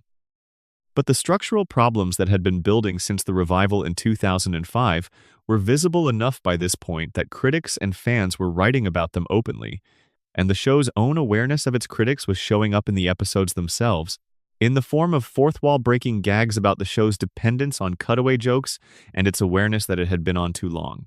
The 17th episode of Season 8, titled Brian and Stewie, aired on the 2nd of May 2010. It was the show's 150th episode, and it was, by the standards of everything the show had been doing around it, extraordinary. The premise was simple. Brian and Stewie accidentally get locked inside a bank vault on a Friday afternoon. They cannot be released until the vault opens on Monday morning. They have a bottle of scotch from a safety deposit box. They have each other. They have 2 days. The episode had no cutaway gags. Not one. It had no score, no underscoring, no music of any kind. In syndicated reruns, it had no main title sequence. The credits played in silence. It had no other characters beyond Brian and Stewie. No plot beyond 2 characters in a room talking. Producer Caravallo explained in a Forbes interview that the inspiration for the episode came from a beloved episode of the 1970s sitcom All in the Family, in which Archie Bunker was locked in a cellar with a bottle of vodka. Both Vallo and MacFarlane were admirers of All in the Family, a show that had defined what American comedy could do with uncomfortable subjects when the writing was precise and the performers were committed. MacFarlane wanted to make something that operated on those terms. An episode without the show's default tools that had to earn its entire runtime through character rather than through spectacle. The episode was written by Gary Janetti, one of the show's original writers who had been with the show since its first seasons and understood both characters from the inside. The entirety of the vocal performance for the episode was MacFarlane performing alone in a recording booth, doing Brian and Stewie in sequence, talking to himself for 30 minutes with no other voices to play off. Both characters are MacFarlane, and they are 2 of his most distinct creations. Different enough in register and cadence and energy that the sustained two-hander worked in ways that required genuine technical skill to pull off. The episode's first act dealt with the practical situation. Stewie's soiled diaper, Brian's increasing desperation for the scotch, the dawning horror of realizing that the vault wouldn't be open until Monday and it was currently Friday afternoon. There was humor in it, grounded humor that came from the characters rather than from unrelated references, the kind of comedy the show had mostly moved away from in its post-revival seasons. As the episode continued and the scotch was opened and the night stretched on, the conversations between Brian and Stewie deepened in ways that the show's usual format wouldn't have allowed time or space for. They talked about their relationship. They talked about what the family meant to each of them. They talked about the strange nature of their own existence, a dog who could talk, a baby with the mind of an adult, living together in a suburban Rhode Island house as though this were perfectly normal. And then Brian revealed something that changed the tone of the episode completely. He showed Stewie a gun that he kept in a safety deposit box inside the vault. He explained the reason quietly and directly. There were moments in his life when the weight of it felt like too much, and he kept the gun because he wanted to know that if he ever reached a point where he needed an exit, one was available to him. The scene was played with no comedy at all. MacFarlane's vocal performance as Brian in this moment did not reach for deflection or irony. Brian was telling the truth about something he had thought about enough to act on in a specific and practical way, and the performance honored the weight of that by refusing to undercut it. Stewie's reaction was shock, then something that looked very much like grief, then an argument for Brian's continued existence that was structured not as manipulation or false comfort, but as genuine testimony from a character who was describing what Brian meant to him with whatever precision was available to him. Stewie told Brian what he meant. He was not eloquent about it by adult standards, but he was honest about it. He said that without Brian, he would be lost. That Brian was the person who understood him when nobody else could or would. That the prospect of Brian choosing not to exist was something that produced in Stewie a response he didn't have adequate language for. The Parents Television Council, which had maintained a running critique of Family Guy across its entire run and filed multiple complaints with the FCC about specific episodes, called on the FCC to investigate the episode after it aired. Their complaint was not about the emotional content of the conversation between Brian and Stewie. It was about earlier scenes in the episode involving Stewie's diaper and Brian's response to the situation it created. They found those moments indecent. The FCC did not take action. Critical reception to the episode was mixed, but leaned significantly toward praise in ways that later season Family Guy episodes rarely generated. Several prominent critics identified it as one of the best episodes the show had produced in years. They pointed to the absence of the show's default mechanisms as a liberating constraint. Without cutaways to fill time, without a rapid pace that prevented any moment from having full weight, without the ability to cut to something unrelated whenever the scene got uncomfortable, the episode had to rely entirely on what was underneath all of that. And what was underneath it, at least in the case of Brian and Stewie's relationship, turned out to be enough to sustain 30 minutes of television. The episode was inspired by All in the Family, and what All in the Family had done, at its best, was use confined spaces and long conversations to make comedy and drama out of the friction between people who cared about each other and disagreed about almost everything. Brian and Stewie cared about each other and disagreed about almost everything. The vault gave them nothing but time and each other, and the episode was willing to find out what that produced. What it produced was the thing the show's critics had been arguing for years was possible if the writers chose to pursue it. Character-driven storytelling. Real emotional consequence. The kind of comedy that came from genuine knowledge of who a character was, rather than from what reference a character could be made to gesture toward. And the episode stands now as a specific piece of evidence that the show knew how to do this, that the tools were available, and that the decision not to use them in most episodes was a decision rather than an inevitability. Part 10. The show's bizarre mythology, mysteries that have never been answered. Every television show that runs for a long time accumulates things it cannot fully explain. Continuity errors are inevitable. Backstories conflict with each other. Characters remember things differently from the episodes where those things occurred. For a show like Family Guy, where the official position was effectively that continuity was a suggestion rather than a rule, and that each episode could reset whatever it needed to reset, these inconsistencies multiplied faster than in shows that maintained stricter internal logic. But some of the things inside Family Guy's mythology resist the simple explanation of continuity error. Some of them are specific enough and concentrated enough around particular characters and situations to feel like they belong to a different category. Not mistakes, but choices. Not oversights, but deliberate ambiguities that the show chose not to resolve. The most discussed of these involves the nature of Stewie Griffin. In the first 3 seasons, Stewie was an evil genius. This was presented as his defining characteristic, his entire identity. He built working weapons in his crib. He spoke to the audience and to Brian with complete clarity, delivering extended monologues about world domination and his plans to eliminate his mother. And the show maintained the running rule imperfectly but recognizably that the adults in the show mostly couldn't understand Stewie's speech. They heard babbling where the audience heard elaborate plans. Brian was one of the only characters who could hear and respond to Stewie clearly, which is part of why their relationship became so central to the show. The inconsistency in this rule has been documented extensively by fans who've tracked the specific episodes where characters other than Brian respond directly to Stewie's spoken sentences. The inconsistency is real. The question is whether it's an error or a feature. One of the most coherent fan theories about the show's internal logic argues that the inconsistency is not a continuity error but a clue. The theory holds that Family Guy is told from Stewie's perspective, that what the audience sees is not an objective account of events in a fictional world, but Stewie's subjective experience of that world. Under this reading, the show's logic, which regularly departs from physical possibility and narrative coherence, is a function of being filtered through the perception of a 1-year-old infant whose intelligence is exceptional, but whose experience of the world is still fundamentally that of a very young child.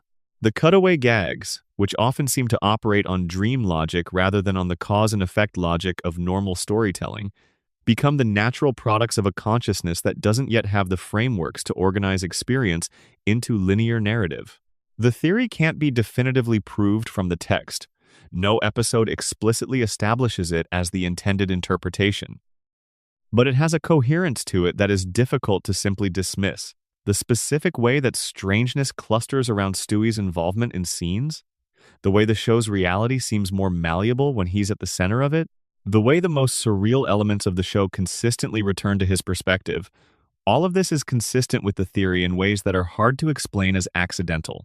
There is a separate and more grounded mystery in the number of times the show appears to have hinted, well before anything was officially announced, that Stewie's eventual gender and sexual identity would be something other than the default assumption. The show began adding what it framed as comic incongruity around Stewie's identity from Season 2, onward small moments of cross-dressing, comments about men he found attractive, observations from other characters about his affect and presentation. These were deployed as jokes in the years before serious conversations about gender and sexuality identity in animated media had the cultural space they later developed. But the accumulation of them across hundreds of episodes is significant enough that the jokes stop feeling like random targets of opportunity and start feeling like they were building towards something. MacFarlane has been asked about Stewie's sexuality in interviews multiple times across the show's run, and has given various answers at various points, some contradictory, none entirely satisfying. The official position seems to be deliberate ambiguity, which is itself a kind of answer. The show wasn't interested in resolving the question, because the unresolved question was more productive for the comedy than any particular resolution would have been. But the unresolved question is also, for a certain audience, a specific experience of seeing something recognizable gestured at and then perpetually deferred. Then there is the matter of Brian's novel. Brian Griffin spent the entire run of the show working on a novel called Faster Than the Speed of Love. The novel was repeatedly referenced, periodically worked on, consistently described by other characters as terrible, and eventually published as part of the plot of the 420 episode, where it was released to universal critical contempt and sold 0 copies despite a print run of 2 million. The joke of Brian's terrible novel that he refused to abandon was one of the most consistent running gags in the show's entire history. Except that Brian also, across the show's run, published multiple other works. He wrote a memoir. He wrote a book called Wish It, Want It, Do It, which was a best-selling self-help book. He had a newspaper column. He worked on screenplays. The existence of these other works doesn't erase the joke of Faster Than the Speed of Love, but it creates a character whose relationship to writing is more complicated than the running gag implies. The Brian who sold 2 million copies of a self-help book is a different person from the Brian whose novel no one would touch. The show ran both versions of this character simultaneously without ever confronting the tension between them, which is either a genuine continuity failure or evidence that the show was less interested in Brian as a coherent character than as a collection of available comic postures. Bonnie Swanson's pregnancy lasted 116 episodes. That's 7 seasons. In any realistic timeline, this would make the pregnancy approximately 7 years long. The show never addressed this as anything other than a recurring background element. When Bonnie eventually gave birth, the event was treated as a plot development rather than as the resolution of a 7-year running joke that the show had been sustaining through sheer narrative convenience. The writers simply kept Bonnie pregnant because it was easier than dealing with a new baby character or explaining why she was no longer pregnant. Joe Swanson's age has been stated at various points as somewhere in his 30s or early 40s, and in a different episode as approximately 67 years old. Both of these cannot be true simultaneously, but the show presented both without apparent awareness of the conflict. Herbert, the elderly neighbor whose interest in Chris was one of the show's darkest running gags, was established through backstory as a veteran of World War II, which would make him somewhere north of 90 years old in the show's present day. He was depicted as physically capable and active in ways that are somewhat inconsistent with 90, but the show was not particularly interested in the arithmetic. And then there is the question of where Family Guy exists within its own universe. Multiple episodes gesture toward the possibility that Family Guy is a television show within the world of American Dad. The most explicit version of this is a throwaway line in American Dad, in which a character refers to Brian Griffin as a fictional dog from a TV show they watch. Brian and Stewie's journey back to the pilot episode in the season 10 episode. Back to the Pilot treats the pilot as a historical artifact they can visit rather than as a past event they remember experiencing, which implies that the show has some relationship to fiction rather than to reality, even within its own world. If Family Guy is a fictional television show within the world of American Dad, then the events we watch the characters experience are not events that are actually happening to them. They are performances. The families are actors. The world is a set. And every moment of what looks like genuine emotion, Stewie's grief when Brian died, Brian's confession about the gun, Meg's confrontation with her family in the hurricane is, within this framework, scripted. Fictional even within a fictional universe. The show has never committed to this interpretation and has done things that contradict it. But the existence of the episodes that gesture toward it, combined with the Back to the Pilot episode's treatment of the show's own history as something external to the characters rather than something they lived through, creates a layer of metafictional complexity that most discussions of the show don't engage with. Family Guy, the show about a fictional family, may contain evidence that its fictional family knows it is fictional. The implications of that for how we read everything that happens to them, for how we evaluate the moments where the show asks us to care about them, are exactly as strange as they sound. Part 11. The predictions, when the show seemed to know things before it should have. The claim that Family Guy predicted various real-world events is one of the most persistent pieces of mythology surrounding the show. It gets recycled every time something happens in the world that has some parallel in a Family Guy episode, and because the show has been producing content for over 25 years, the volume of content available for pattern matching is enormous. By pure statistical accumulation, a show that makes thousands of cultural references across decades of episodes is going to produce some moments that align with varying degrees of precision with events that happen after those episodes aired. That said, there are cases in the show's history where the alignment between fictional content and real events is specific enough that the statistical explanation alone feels insufficient. Not because there is a better explanation necessarily, but because the precision of certain alignments invites the question. The Kevin Spacey reference is one of these. In a 2005 episode, Stewie Griffin ran through a shopping mall shouting that he had escaped from Kevin Spacey's basement. The joke was deployed as a quick, transgressive image, disturbing in its implication, funny in its absurdity, typical of the show's approach to dark humor in that period. There was no setup and no follow-up. It was just an image designed to generate a shock reaction and move on. In 2017, actor Anthony Rapp publicly disclosed that Kevin Spacey had made a sexual advance toward him in 1986 when Rapp was 14 years old. Following Rapp's disclosure, multiple additional men came forward with their own accounts of experiences with Spacey. Spacey's career effectively ended in the space of days, and people who remembered the 2005 Stewie joke encountered it again in a different light, as something that had suggested 12 years earlier, a version of what was later documented. The most probable explanation for why the joke existed is not prescience, but information. The entertainment industry operates with informal knowledge networks that frequently contain information about specific people's behavior that is known in certain circles before it becomes known to the general public. There were people who knew things about Kevin Spacey's behavior in various degrees of specificity long before 2017. Some of those people worked in television comedy. The joke may have been a reference to something that existed in those knowledge networks rather than a genuinely forward-looking invention. This explanation is both more plausible and, in its own way, more troubling than the alternative. If the joke was a reference to things already known within certain circles, it means the knowledge was sitting there, circulating informally, available for use in a punchline, while the behavior it referenced continued. The Caitlyn Jenner references work similarly. In a 2009 episode, Stewie referred to Bruce Jenner as an elegant, beautiful Dutch woman. In a separate episode, Bruce Jenner appeared as a flamboyant cheerleader performing for service members. Both of these were framed as jokes about incongruity, the premise being that Jenner, who was in 2009 publicly known primarily as an Olympic gold medalist and television personality, was being depicted in ways that seemed inconsistent with that public identity. Jenner publicly announced her transition and began presenting as Caitlyn Jenner in 2015. In retrospect, the Family Guy references had been describing a reality that Jenner herself had not yet disclosed publicly.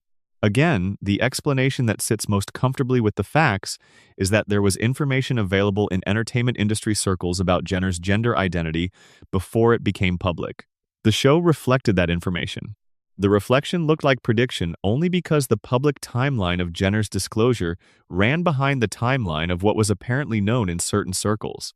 McFarlane's near miss with American Airlines Flight 11, the plane that was hijacked on the 11th of September 2001, is a different kind of story.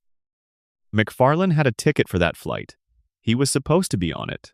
A combination of being severely hungover and a miscommunication with his travel agency caused him to arrive at the airport too late to board. The plane took off without him. It was crashed into the World Trade Center 2 hours and 45 minutes later. This did not involve any Family Guy episode and was not a prediction in any sense. It was a near miss of catastrophic proportions that McFarlane has discussed in interviews across the years in exactly those terms as a thing that happened and that he has thought about. He was not special in having been scheduled on that flight and not taking it. Several people were scheduled on all 4 of the hijacked flights and didn't board for various reasons. The chance element of survival in mass casualty events is one of the things that makes them particularly difficult to process. McFarlane's near miss is part of his personal history, not a feature of the show he made. The Robin Williams episode is the closest thing in the show's history to a pure coincidence that exists without any available structural explanation. Season 10 included an episode in which Peter Griffin was cursed in a way that caused everyone around him to become Robin Williams. The episode dealt with Williams's overwhelming presence, his irrepressibility, and eventually with Peter's desperate attempts to make it stop. It was played as a comedy. It was played as an affectionate one. There was genuine warmth in how the episode treated Williams as a figure, even as it used his ubiquity for comic effect. On the 11th of August 2014, Robin Williams died. On the same evening, BBC Three was airing that specific Family Guy episode in the United Kingdom. The news of Williams's death broke while the episode was on the air. People who were watching the episode on BBC Three and checking their phones or news feeds were encountering both things simultaneously: the episode about a world overwhelmed by Robin Williams and the news that Robin Williams was gone. There is no explanation for this that involves anything other than chance. The BBC's scheduling placed that episode on that date, and the date became the date that it became entirely without any connection to anything else. It was a coincidence. A specific and vivid and painful one, but a coincidence. The category of Family Guy's apparent predictions is, when examined carefully, mostly a testament to what happens when an enormous volume of cultural references meets a long enough timeline. The show referenced enough real people, real places, and real cultural patterns that some of those references were going to align with subsequent events through pure accumulation. The cases that don't resolve into this statistical explanation, the Kevin Spacey reference, certain things about Jenner are more likely to be explained by the informal information networks of the entertainment industry than by anything supernatural. But the human capacity for pattern recognition doesn't care about the statistical explanation. It encounters two things in proximity that share a referent, and it finds a connection. The connection finding is not pathological. It's the basic operation of a mind trying to make sense of a world. The problem is that sometimes it finds connections that feel significant because they're vivid and precise, rather than because they carry meaning in any transmissible sense. The show did not predict the Boston Marathon bombing, but the timing of the cutaway and the timing of the attack, separated by 31 days and occupying the same geography, produces an alignment so uncomfortable that the discomfort itself becomes part of the story. Part 12. The censored scenes, the hidden versions, and the things you weren't supposed to see. There is a version of Family Guy that most people who watch the show on Fox never saw. This is not a metaphorical statement about tone or creative direction. It's a literal statement about content. Almost every episode of Family Guy that aired on Fox during primetime exists in at least two distinct versions, the broadcast version and the extended or uncensored version available on DVD and in some cases on certain streaming releases. The differences between these versions range from trivially small to genuinely significant. The broadcast standards environment that governed Family Guy's American primetime run imposed several categories of constraint. There were words that couldn't be broadcast. There were images that had to be modified or removed. There were scenes that had to be shortened because their explicit content exceeded what was acceptable for the time slot. And there were moments that the show itself appears to have understood would not survive the broadcast process because they were constructed in ways that prepared for an edited version while still building toward the fuller version that would appear on the DVD release months later. The Season 1 episode, Mind Over Murder, is a relatively early example. A scene involving a worker at the toy factory where Peter worked, pitching a product called G.I. Jew, was cut from the Fox broadcast. The pitch was played as a joke about tone deafness in the toy industry, but Fox found it unacceptable and removed it.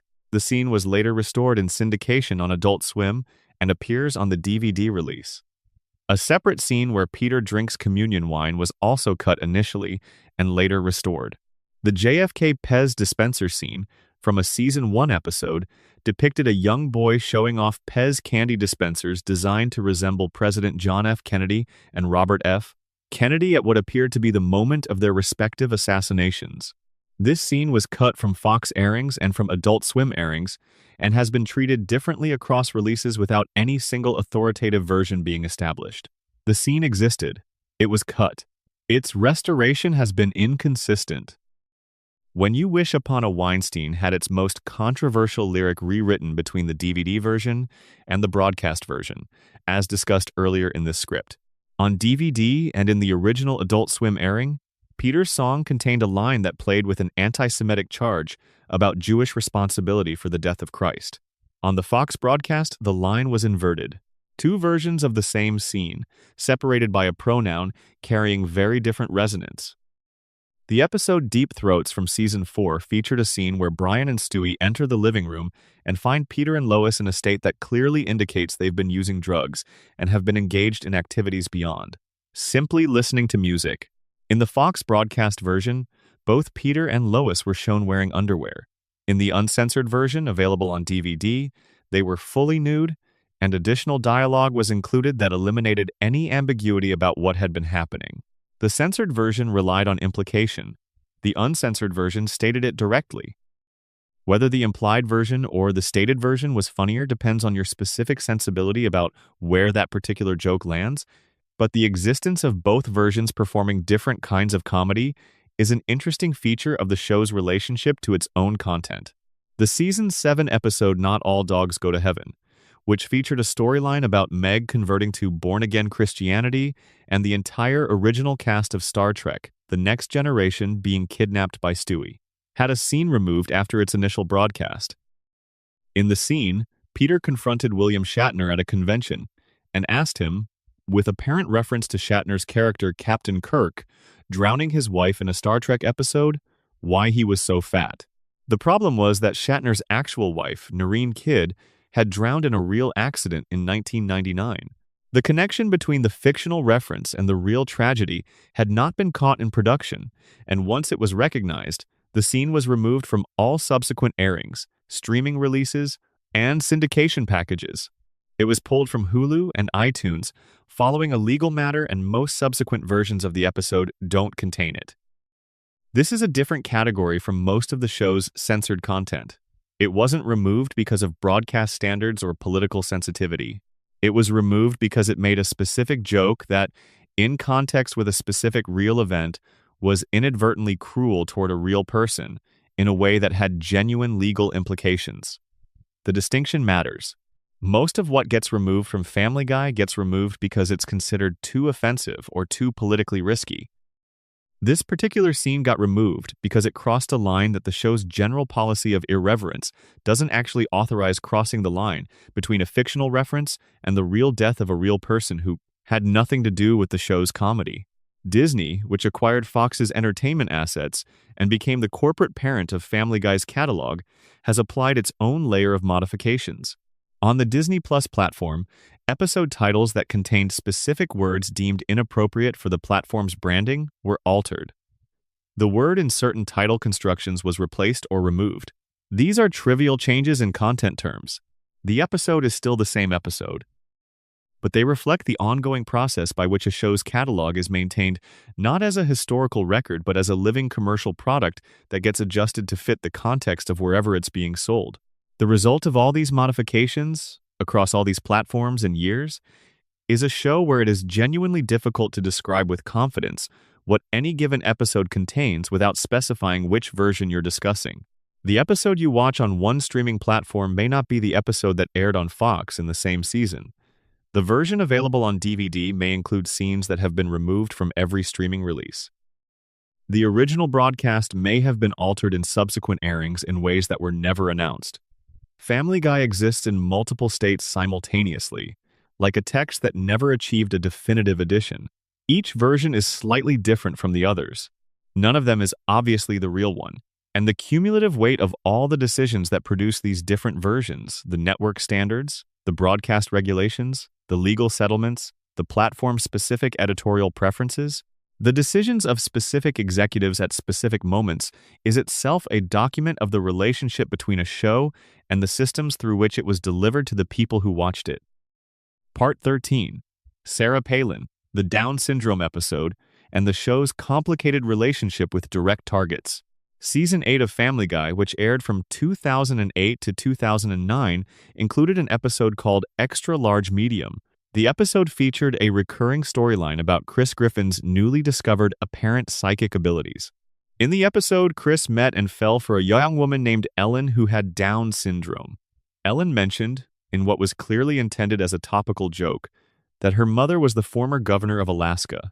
Sarah Palin, who had run for vice president of the United States in 2008, alongside John McCain, and had become one of the most prominent and polarizing political figures in the country, was the former governor of Alaska. She was also the mother of a child with Down syndrome, her son Trig. Palin's response to the episode was public and direct. She appeared on Fox News' The O'Reilly Factor to address it and described the people who made the show as cruel and cold-hearted.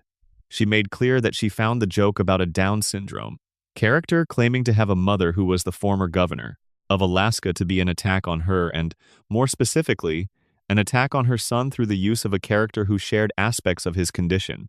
The show's defense, delivered through a spokesperson, was that the voice actress who played Ellen, the woman who actually voiced the Down syndrome character herself, had Down syndrome.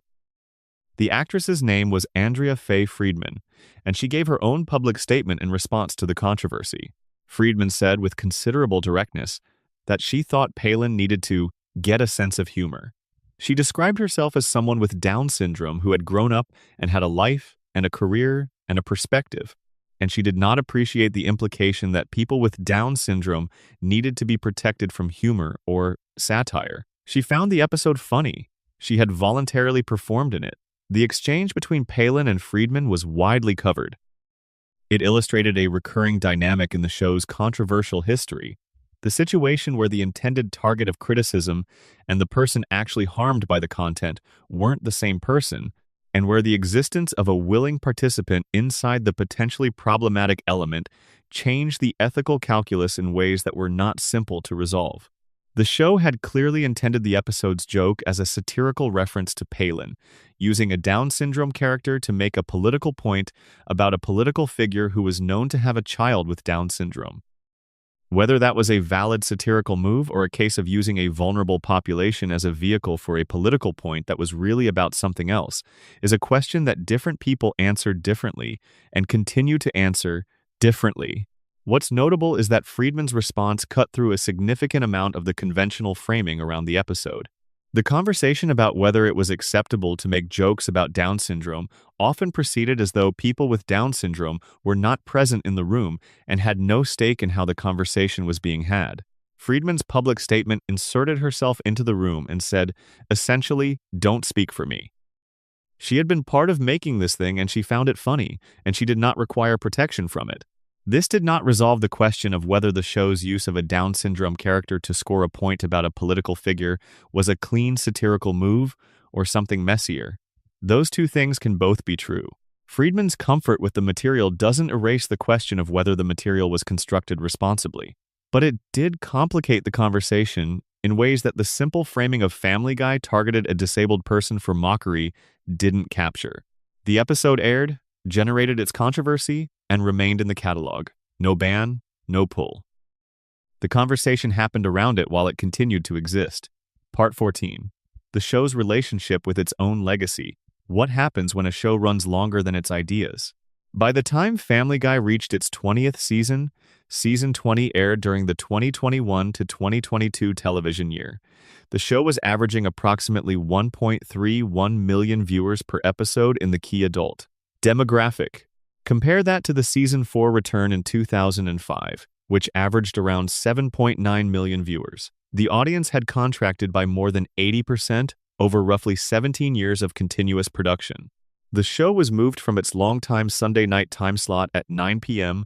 to 9:30 p.m. in 2019.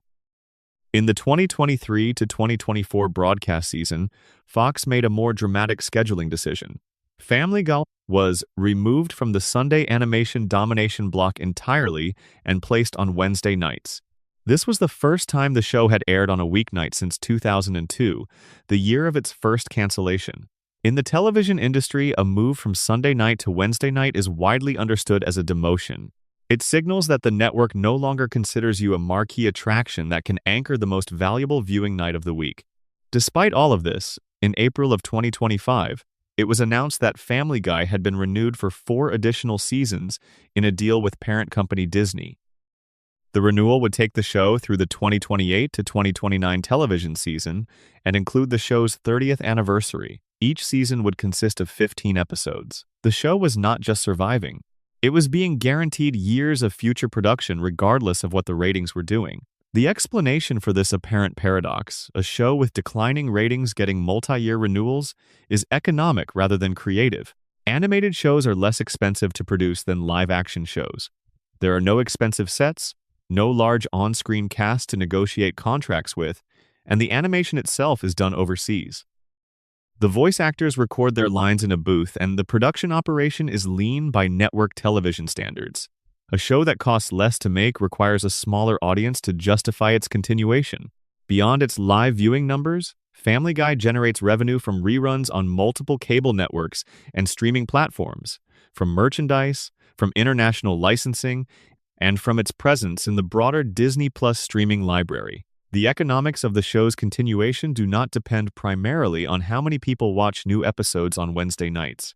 They depend on the accumulated value of a catalog that has been building for over 25 years. MacFarlane, in an April 2024 interview, described the show's continued existence in terms that were revealing in their honesty. He said he didn't see a good reason to stop making it because it still made people happy and helped fund causes he cared about, including environmental conservation work through organizations like Rainforest Trust. He acknowledged having thought at various points that it might be time to wrap things up.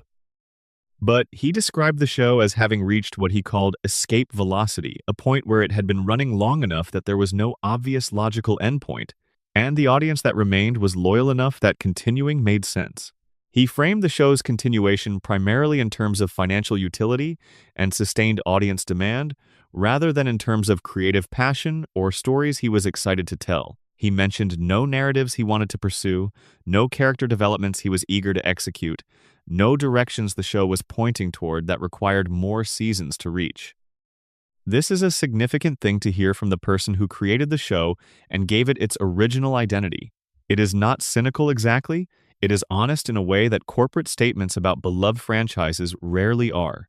But it describes a relationship to the show that is different in almost every way from the relationship MacFarlane had to it in 1998, when he was 25 years old and pitching a 15-minute demo film to Fox with the energy of someone who had a specific vision for something he had never seen anywhere else and was certain the world needed to see it.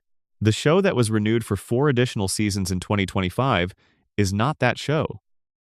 It is the institutional descendant of that show, carrying the same name and the same voice performances and the same general format, running on the accumulated capital of a reputation built across the first decade of its existence. It is making money. It is giving people who remember the early seasons a reliable place to go and revisit something familiar. It is funding environmental causes.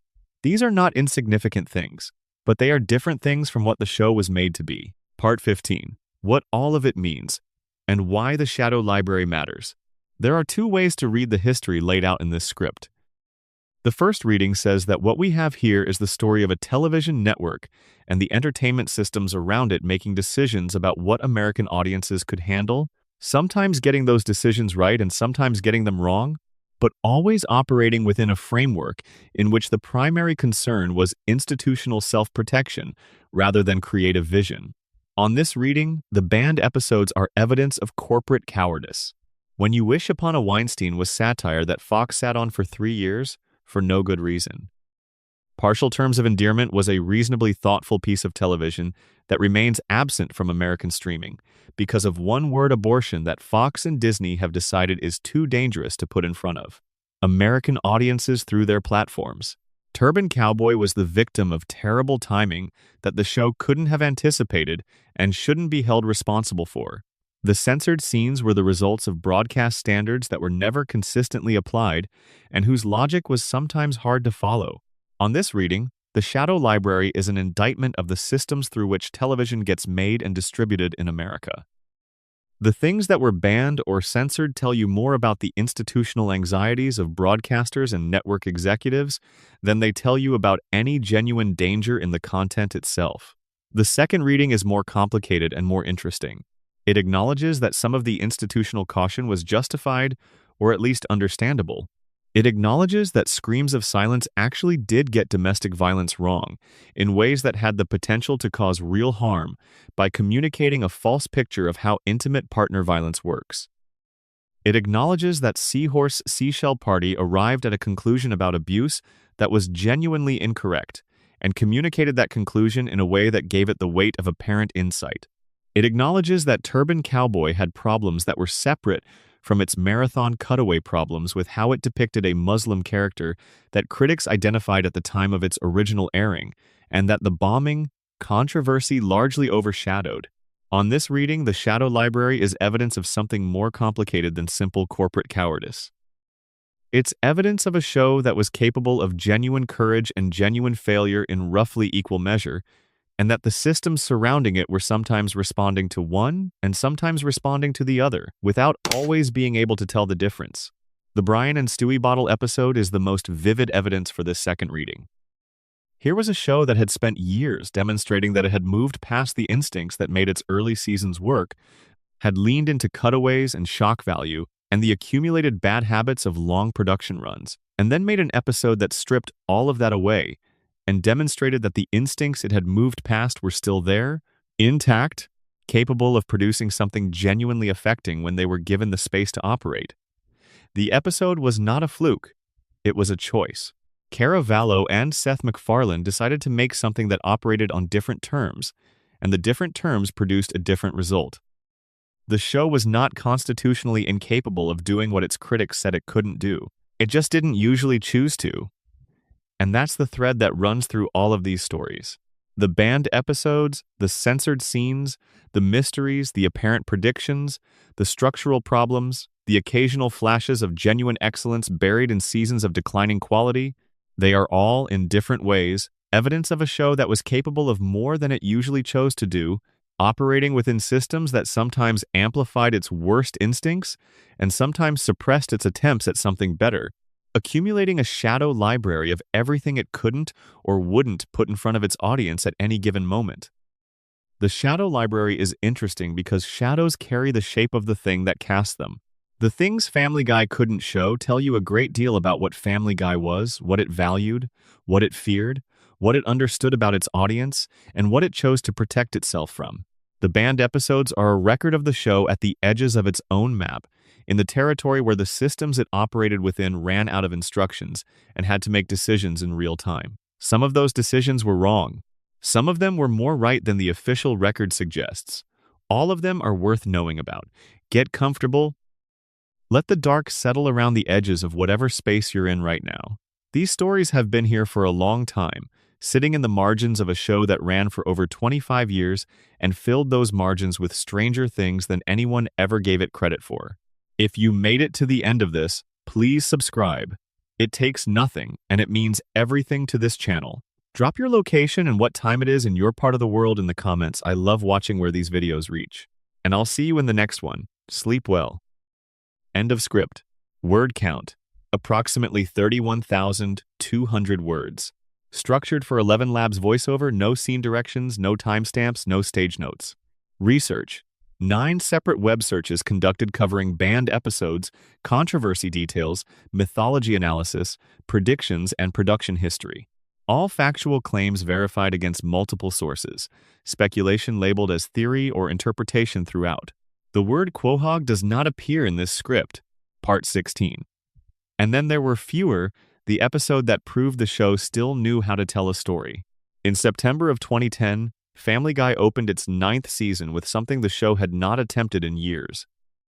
A full hour-long murder mystery shot in high definition for the first time in the show's history, with a cinematic score, permanent consequences for named recurring characters, and a narrative that was structured, sustained, and resolved without a single reset button being pressed at the end. The episode was called And Then There Were Fewer. It was written by Cherry Shavapravatdumrong and directed by Dominic Pulsino. The entire idea originated from a text message Seth MacFarlane sent to the show's executive producer Mark Henteman that contained exactly 2 words, murder mystery. From that 2-word seed, a 57-minute episode was constructed that drew on Agatha Christie's 1,939 novel, And Then There Were None, and on the 1,985 film Clue, and that became one of the most widely praised episodes the show produced in its 2nd decade on television. The premise was simple and classically structured. The Griffin family, along with most of the regular supporting cast of the show's fictional Rhode Island town, received anonymous invitations to a dinner party at a large cliffside mansion on a remote island. The guests included Joe and Bonnie Swanson, Glenn Quagmire and his girlfriend Stephanie, Brian's ex-girlfriend Jillian and her husband Derek Wilcox, Mort Goldman and his wife Muriel, news anchors Tom Tucker and Diane Simmons, various other recurring characters from the show's town, and a handful of figures from earlier seasons who had their own histories with the show's main cast. The host was revealed to be the actor James Woods, playing the show's version of himself, a version that had been used across multiple episodes as a running antagonist, a character who had stolen Brian's manuscript, cheated Quagmire out of a girlfriend, and generally left a trail of personal grievances across the show's cast of characters. In this episode, James Woods had become a born-again Christian and wanted to make amends with everyone he had wronged.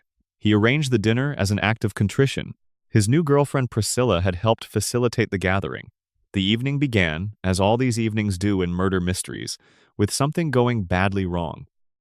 Quagmire's girlfriend Stephanie sat down in James Woods' seat when he left the room. A gun that had been rigged to fire when someone sat in that chair discharged, and Stephanie was shot dead. The bridge connecting the island to the mainland was destroyed by a fallen tree. There was no cell signal. The landline had been cut. The guests were trapped with a killer. What followed over the next 40-odd minutes was a genuinely committed piece of genre filmmaking inside an animated comedy. Characters were given specific motivations for murder. The diary of James Woods' misdeeds was discovered in a secret room, and each guest found in it evidence of something Woods had done to harm them. The alibi structure was maintained with care. Each time a suspect emerged as the most likely culprit, another murder happened in a different part of the mansion that cleared them. Tom Tucker was framed convincingly enough that the guests arrested him before the truth was discovered. The truth was Diane Simmons, the show's long-serving news anchor, who had co-anchored the fictional town's evening news with Tom Tucker across multiple seasons, had engineered the entire evening. She had been replaced as co-anchor by a younger woman when she turned 40, a genuinely painful story that the episode delivered with unexpected emotion. She had also previously dated James Woods, who had ended the relationship at a particularly vulnerable moment. She had arranged for Priscilla to seduce James Woods into becoming a born-again Christian, specifically so that he would hold this dinner party, specifically so that she could kill him and frame Tom Tucker for the murder, settling both grievances with a single plan. The plan went sideways from the first moment. Stephanie's death, the woman sitting in Woods' chair, was an accident. Woods was killed as intended, but Priscilla had witnessed too much and had to be silenced. Muriel Goldman had seen something she shouldn't have. Derek had found a cell signal and had to be stopped before he called the police. One intended murder became a string of them, each arising from the necessity of containing the previous one. Lois figured it out. The episode gave Lois the detective role, which was a choice that the show didn't often make. Lois was typically positioned as the reasonable counterweight to Peter's chaos, but she wasn't usually given the intelligence to carry a plot-resolving moment on her own. Here she was. She confronted Diane. Diane took Lois hostage, walked her to the cliff edge, and told her everything. The confession, which mystery conventions require at the end of a whodunit, arrived. And then Diane was shot. Not by Lois, not by any of the adults in the room. The shot came from an upstairs window of the mansion. Diane fell from the cliff.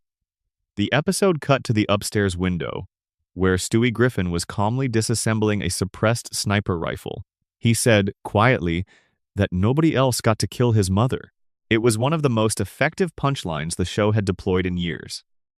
It brought back Stewie's early season's definition, the murderous baby genius who had world domination, and the elimination of Lois as his defining traits in a context that the episode had been building toward without most of the audience realizing it was building toward anything. And it landed with the force of something that had been earned rather than simply dropped into the story. The episode was the first Family Guy production in high definition and the first broadcast in 16:9 widescreen. The animation quality was noticeably elevated. The mansion was detailed and atmospheric. The water surrounding the island moved with a realism that the show's normal animation didn't aspire to. The score, composed by Walter Murphy, was nominated for Outstanding Music Composition for a Series at the 63rd Primetime Emmy Awards. The episode drew 8.85 million viewers in its first half hour and 9.41 million in its second, beating The Simpsons, The Cleveland Show, Desperate Housewives, The Amazing Race, and NBC's Sunday Night Football in the key demographic. More unusually, the deaths in the episode were confirmed as permanent.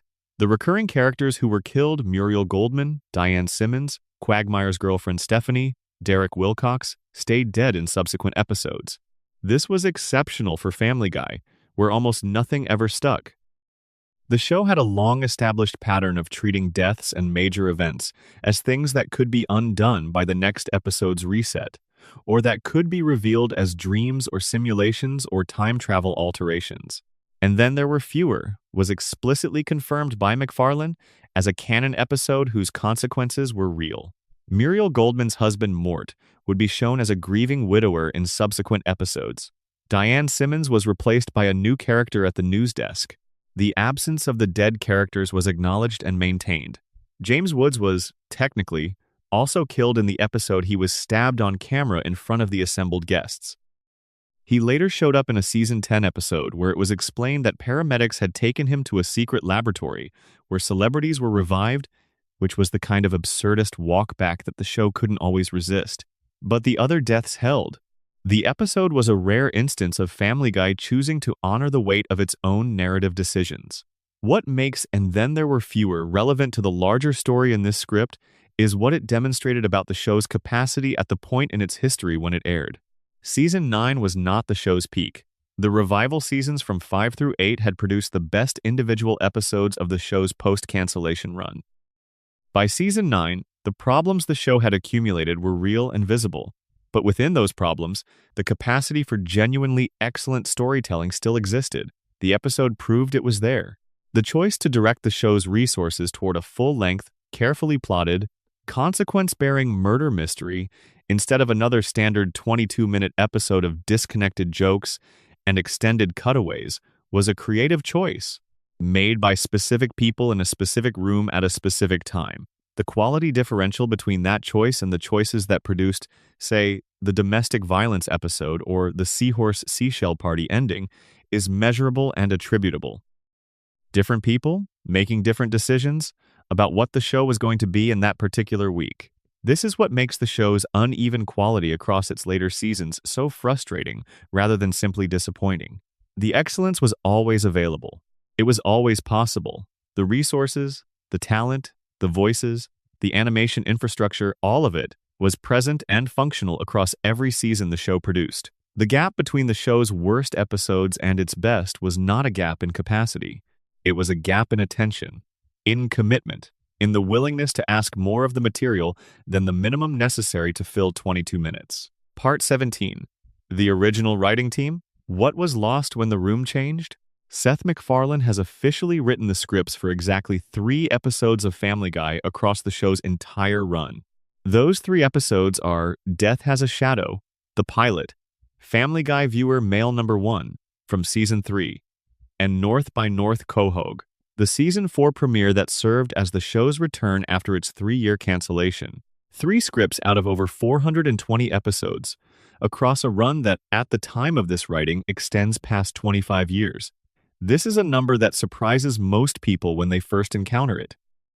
The assumption, based on MacFarlane's overwhelming presence in the show's Identity 4 central voice performances, creator credit, the face most associated with the program, is that he was writing it. He wasn't, not officially, not in terms of receiving the scripting credit. What he was doing was something harder to quantify and easier to lose. He was the creative sensibility that the room deferred to. He was the standard against which jokes were measured. He was the quality filter. MacFarlane himself acknowledged in interviews that he stopped writing for Family Guy around 2009. He remained involved in the show in various capacities, but the active presence in the writing room that had characterized the show's early years was substantially reduced by the time the show reached its 10th season and beyond. The showrunning duties, the day-to-day creative management that determines what an episode becomes passed to other people. The original writing team from Seasons 1 through 3 was a specific group of people who built the show's voice together. Chris Sheridan, who stayed with the show for years and shaped much of its early identity. Danny Smith, who wrote some of the show's most emotionally complex episodes, including Partial Terms of Endearment. Gary Janetti, who returned to write Brian and Stewie in Season 8. Ricky Blitt, who wrote When You Wish Upon a Weinstein and Then Departed. Neil Goldman and Garrett Donovan. Matt Weitzman, who went on to run American Dad with the kind of consistent creative oversight that Family Guy lost. Mike Barker, co-creator of American Dad. When the show was canceled in 2002, these people moved on. They found other jobs. Some of them worked on other animated shows. Some of them worked on live-action television. Some of them left the industry entirely for periods of time. None of them had reason to sit around for 3 years waiting for a show that looked, from the outside, like it was permanently gone. When the show was revived in 2005, the reconstituted writing room was partly familiar and partly new. Some of the original writers returned, but the cohort that replaced those who didn't return had been hired under different conditions and into a show that had already established its identity, which is a different thing from building that identity from scratch. A writer hired into an established show learns the style rather than inventing it. They work within a framework rather than constructing one. This is how all long-running shows work, and it is genuinely not a criticism of the writers who joined the show after the revival. but it is a structural fact about the relationship between a show's voice and the people who first created that voice, and the show's history after 2005 is a record of what happens to that relationship over time.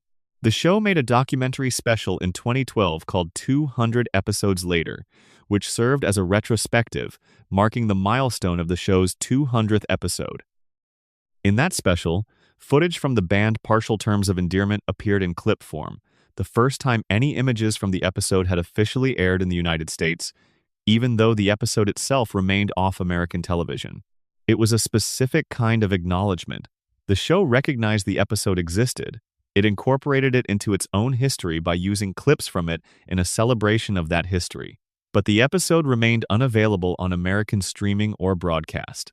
MacFarlane, in that same 2012 period, was deep into the production of the feature film Ted, which he wrote, directed, produced, and starred in. Ted was released in June of 2012 and earned over $500 million at the worldwide box office. MacFarlane's value as a filmmaker and entertainer in the Hollywood market had been demonstrated at a level that changed the options available to him. He was no longer primarily defined by Family Guy. He was a name that could open a film. The success of Ted, followed by the less successful A Million Ways to Die in the West in 2014, followed by Ted 2 in 2015, followed by The Orville beginning in 2017, followed by the Ted prequel series for Peacock in 2024, all of these represented a creative portfolio that was substantially larger than and substantially different from the animated sitcom he had created at 25. Each project he invested himself in was a project whose time and energy were not going into the writing room of Family Guy. The show continued. It produced more episodes. It kept airing. And within those episodes, the specific sensibility that MacFarlane had brought to the show in its first 3 seasons, the warmth under the irreverence, the comedic precision, the awareness of where a joke should stop was present less and less consistently, not absent, still visible in the best moments, but no longer the default. What the American Dad comparison makes vivid is that this wasn't an inevitable outcome. American Dad, the show MacFarlane was involved with at a lower level of direct creative engagement, maintained better quality across more of its run. It maintained character coherence.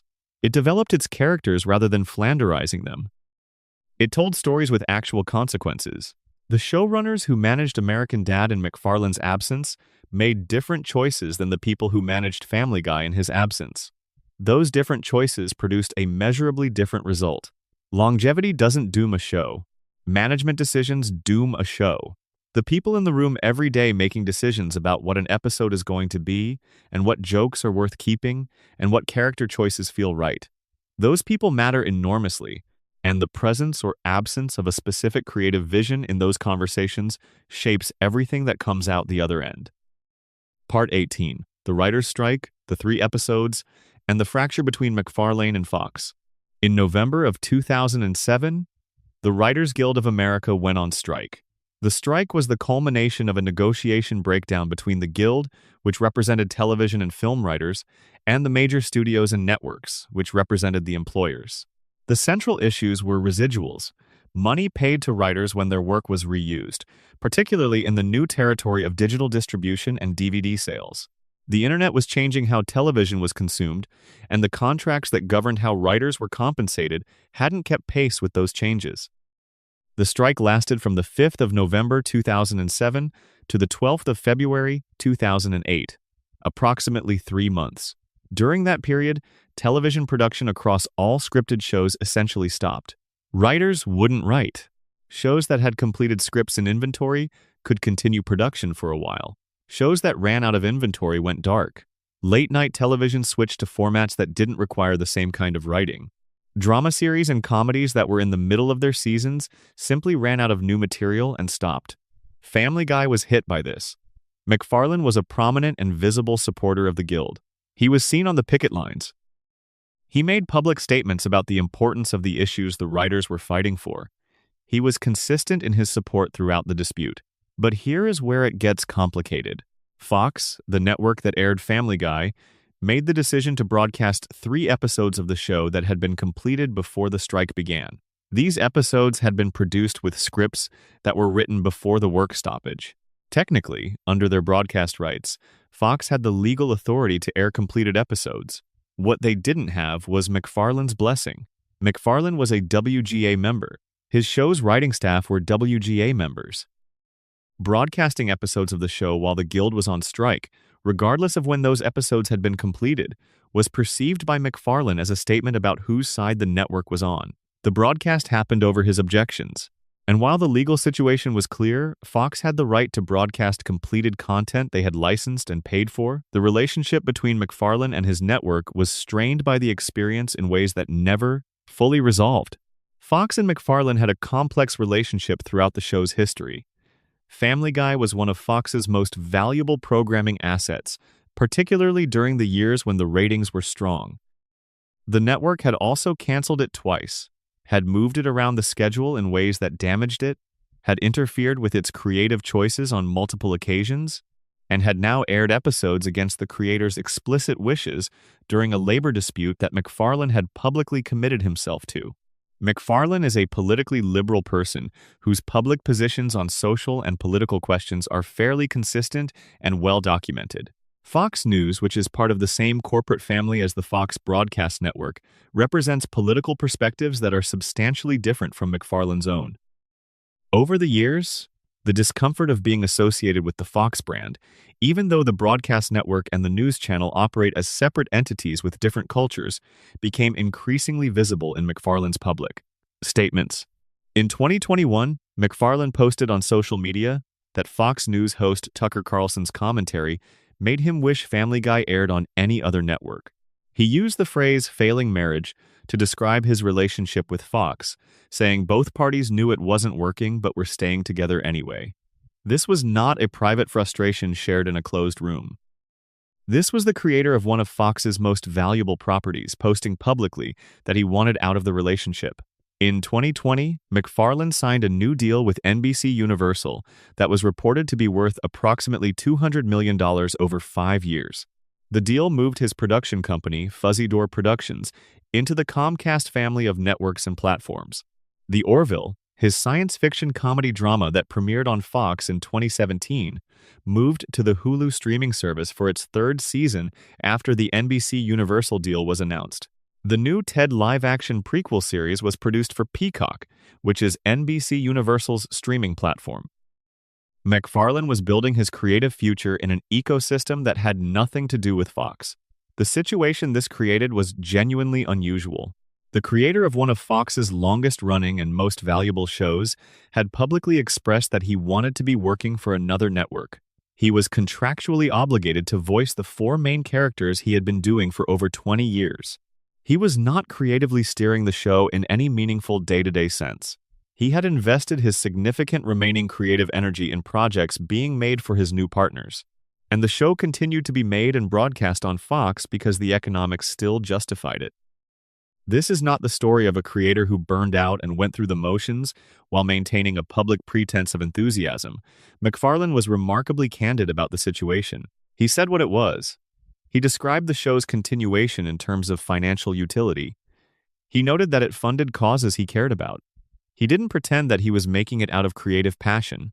The honesty was refreshing and, simultaneously, a fairly complete description of what the show had become by the time he was saying it. Part 9:18. The ratings collapse in numbers? What the data actually shows? Let's stay with numbers for a moment, because numbers have a way of clarifying things that can feel ambiguous when discussed in qualitative terms. Family Guy premiered on the 31st of January 1999 and pulled 22 million viewers. That single-night number was inflated by the Super Bowl lead-in, which is understood by everyone in the television industry as a factor, but it's still a real number. People watched. And in Season 1's subsequent episodes, the show averaged approximately 12.8 million households per week, which put it at number 33 in the overall Nielsen ratings for the television season. For a brand new animated comedy on a network that wasn't NBC or CBS, those were genuinely strong numbers.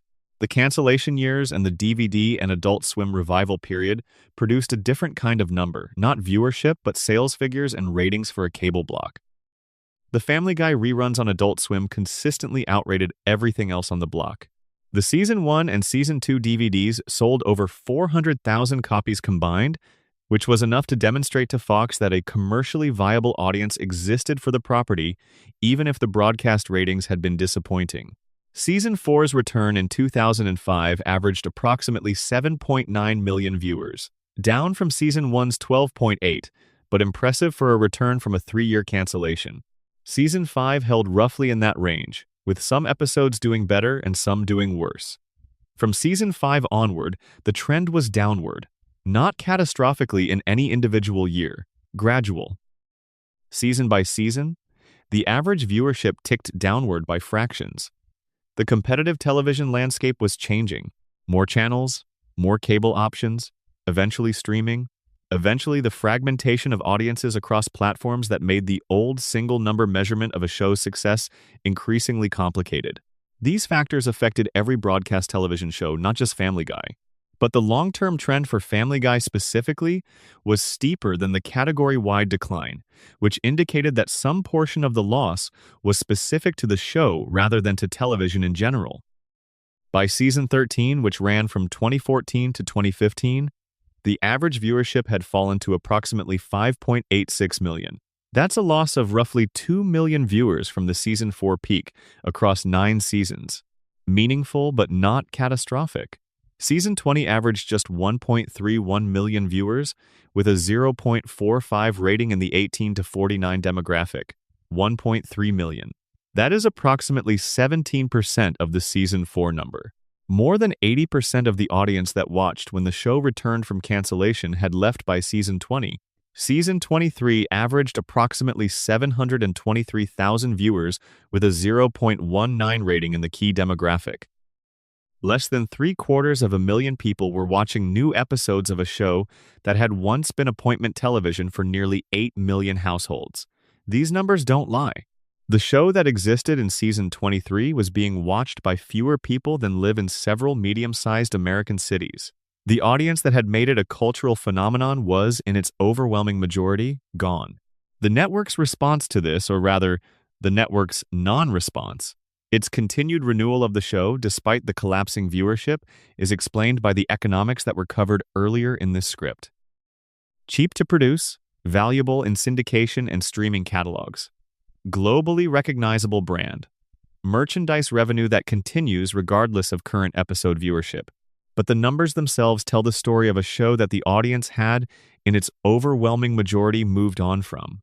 They were still watching the old episodes on Hulu, on FXX, on Comedy Central reruns, on Adult Swim nostalgia blocks. The classic episodes from the first 3 seasons and the best of the post-revival years were still being consumed in large quantities. It was just the new stuff they had stopped watching. This is the specific situation of a show that outlived its own creative vitality while continuing to generate value from the archive it had built during its vital years. The new episodes maintained the brand's presence and provided fresh catalog content. But the audience relationship with the show, the thing that had made the show matter culturally, the reason people had watched it live on Sunday nights and talked about it the next day, that was substantially gone by the time the show reached its 3rd decade. Part 20. The show's relationship with religion, a thread that runs through everything. One of the most consistent through lines in Family Guy's history of controversy is its treatment of religion. The show was placed on the Parents Television Council's list of worst primetime programs for family viewing 3 times in 2000, 2005, and 2006. And the Federal Communications Commission received numerous petitions asking that the show be blocked from broadcasting during primetime hours. A significant portion of these complaints were about religious content. The show's approach to religion was, in its early seasons, consistent with its general approach to everything irreverent, willing to go to places other shows avoided, but underpinned by a comedic intelligence that typically made the shock the delivery system for a joke rather than the joke itself. A scene in Season 1 where a priest behaved in ways that suggested he had been drinking during Mass was cut from the Fox broadcast but later restored. A joke involving a G.I. Jew action figure was cut and restored.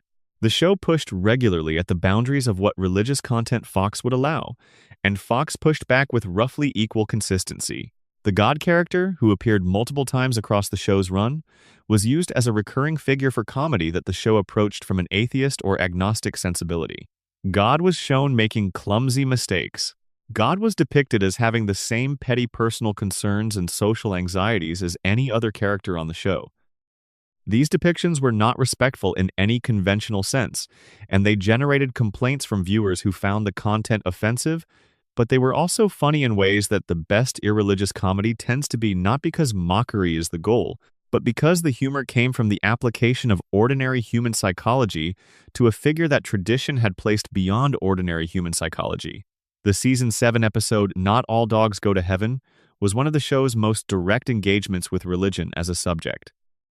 In the episode, Meg Griffin converted to born-again Christianity after being confined to her bedroom with the mumps and spending time with Peter's father Francis, who was a devout Catholic. Meanwhile, Stewie kidnapped the entire cast of Star Trek: The Next Generation for a day of activities that turned into a running illustration of how annoying they were in person. The episode's central conflict was between Meg's new Christian faith and Brian's atheism. After her conversion, Meg became an aggressively evangelical presence in the household, attempting to force her beliefs on Brian and ultimately having the family cast him out of the house for his refusal to accept Christianity. Brian then made his own public case for atheism and was vindicated by the episode's conclusion, with Meg's faith shown to be coercive and intolerant in ways that the episode treated as definitively discrediting. The episode attracted criticism from both sides of the religion debate. Critics who were religious found it insulting that Christianity was depicted primarily through the lens of coercive intolerance. Critics who found religion generally problematic found the episode too neat and too preachy in the other direction. Essentially an atheist after-school special that used the same sanctimony it was supposedly critiquing. MacFarlane and the other writers acknowledged in DVD commentary that they had been heavy-handed, that they had wanted to approach the topic even-handedly and had not quite succeeded, that the episode had come out more polemical than they had intended.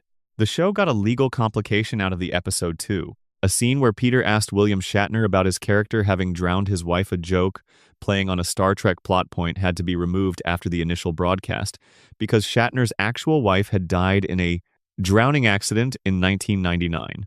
The joke, which was a reference to fiction, had landed too close to a real tragedy that Shatner himself had lived through. The scene was pulled from all subsequent airings. Religion was the subject of more Family Guy controversies than almost any other single topic, which is consistent with the show's general approach of targeting the most culturally significant possible touchstones. Religion in America is both ubiquitous and intensely personal, in ways that make jokes about it land differently for different people, in ways that are hard to fully anticipate. The show's approach, treating religious belief and practice with the same irreverence it brought to everything else, was experienced as refreshing by one audience and genuinely offensive by another. Both reactions were sincere. Both were responses to real content in the show. Neither was wrong. Part 21. The show that still exists, a final accounting. In April of 2025, Disney announced that Family Guy had been renewed for 4 more seasons in what the announcement described as a mega deal. The renewal extended the show through the 2028 to 2029 television season, which would coincide with the show's 30th anniversary. Each of the new seasons would consist of 15 episodes. The Stewie spin-off, which had been in development for some time, received a 2-season order and was set to premiere during the 2027 to 2028 season. The show was not ending. The show was being guaranteed years of future production. Seth MacFarlane, asked about the show's future in 2024, said something that captured the situation accurately and without sentimentality. He said that the show had reached a point where there was no logical reason to stop as long as the audience still cared and the economics worked. He mentioned that it still made people happy. He mentioned that it generated revenue that went to causes he valued. He did not mention stories he was excited to tell. He did not mention characters he wanted to develop or directions he was eager to explore. The show was described in terms of its utility, financial, philanthropic, audience service, rather than in terms of its creative necessity. This is an honest assessment. It is not a passionate one. And the distance between an honest assessment and a passionate one is one of the most accurate measurements available of where a creative project is in its life cycle. The show that MacFarlane pitched to Fox in 1998, at 24 years old, after having made 2 short films in which he could see the germs of what would become Peter and Brian Griffin, that was a passionate project. That was a creator with a vision, a specific sensibility, a set of characters who felt real to him, a style of comedy that he had been developing since he was old enough to watch cartoons and realize he wanted to make them. The energy of that pitch, and the energy of the first 3 seasons that came from it, was the energy of someone making something because they had to make it. The show that has been renewed through the network's 30th anniversary year is a different thing. It is an institution. It is a brand. It is a commercial product that continues because the system that produces and distributes it has determined that the economics of continuation are better than the economics of ending. The human being who gave it its original energy still shows up to voice his 4 characters. But the creative project that those characters were originally part of has, in the most relevant sense, already concluded. The golden years are genuinely golden. Seasons 1 through 3 of Family Guy are, by almost any honest critical measure, extraordinary animated comedy. They are sharp, strange, warm, precise, unpredictable, and alive in the way that only creative work produced by someone who deeply means it can be alive. The best of the revival-era episodes maintained some of that quality. The Brian and Stewie Bottle episode, the murder mystery premiere of Season 9, the Road 2 episodes that continued to produce reliable quality across most of the show's run. The individual moments scattered across later seasons where the original intelligence of the writing room found its way through the accumulated habits of a show that had been on too long. These things exist. They are real. They were made. Nothing that happened afterward takes them away. What the shadow library, the banned episodes, the censored scenes, the withheld content, the things that were made and then hidden adds to this picture is a layer of context that the official record alone doesn't provide. The decisions about what to show and what to hide tell you things about the systems that surrounded the show that the show itself doesn't tell you directly. They tell you about the relationship between a broadcast network and a creator whose sensibility was sometimes more than the network was prepared to defend. They tell you about the relationship between American broadcast television and topics that American commercial television has decided are too politically charged to risk. They tell you about the gap between what a creative project produces and what the world decides is safe for people to see. The show that exists today is real. The show that existed in 1999 was also real. The gap between them is the central fact of Family Guy's history, and it is a gap that can be measured in ratings, in creative decisions, in the number of cutaways per episode, in the treatment of its female characters, in the distance between the Peter Griffin who loved his family and meant well despite being foolish, and the Peter Griffin who pushed his wife underwater to protect himself from a dolphin. The gap is documented. It is not a matter of opinion or nostalgia.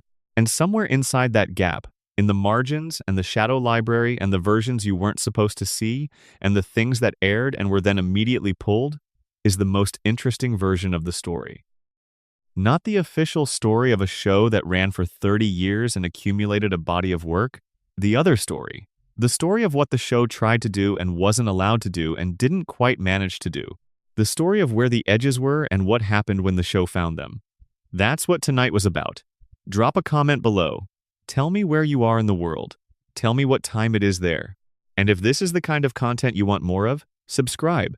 Every one of those helps more than you know. I'll see you in the next one. Sleep well. End of full script. Final word count, approximately 30,500 words. Part 22. The physical comedy problem. How the show's violence changed. There's a dimension of Family Guy's evolution that gets talked about less than the character changes or the cutaway dependency, but that is in its own way just as revealing. It's the physical comedy dimension. Specifically, the way the show's relationship with pain and injury changed across its seasons, and what that change says about the show's overall drift towards shock as a substitute for craft. In any animated comedy, physical violence is a foundational tool. Characters fall down stairs. They get hit by objects. They crash through walls. They are run over by cars and bounce back in the next scene, fully restored, because the cartoon physics of animation have never pretended to operate on the logic of real bodies. Tom and Jerry have been defining each other's existence through mutual near destruction for decades. Looney Tunes built an entire aesthetic vocabulary around the gap between the severity of an impact and the casualness with which its victims recovered from it. The comedy of cartoon violence has always lived in that gap. Family Guy understood this in its early seasons. Peter Griffin falling down the stairs in a certain Season 3 episode, the sequence where he hurts his knee and sits on the floor, making a specific sound for an extended period, was funny in those early seasons because the show deployed it with timing. It was a gag about the specific experience of injuring a part of your body and being unable to get away from the pain of it.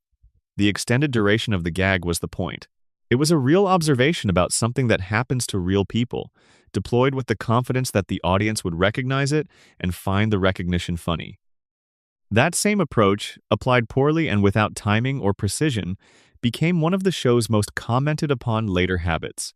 Scenes of physical pain or injury that ran past the point of comedy and into something else, not necessarily graphic, but prolonged in a way that felt more like the show testing whether the audience would stay engaged than like a decision made, because the extended duration was actually funnier. The violence itself also changed in quality. The early cartoon violence was exaggerated and consequence-free, in the style of animation that had defined the genre for decades. Characters were hurt in ways that were immediately recognizable as not real.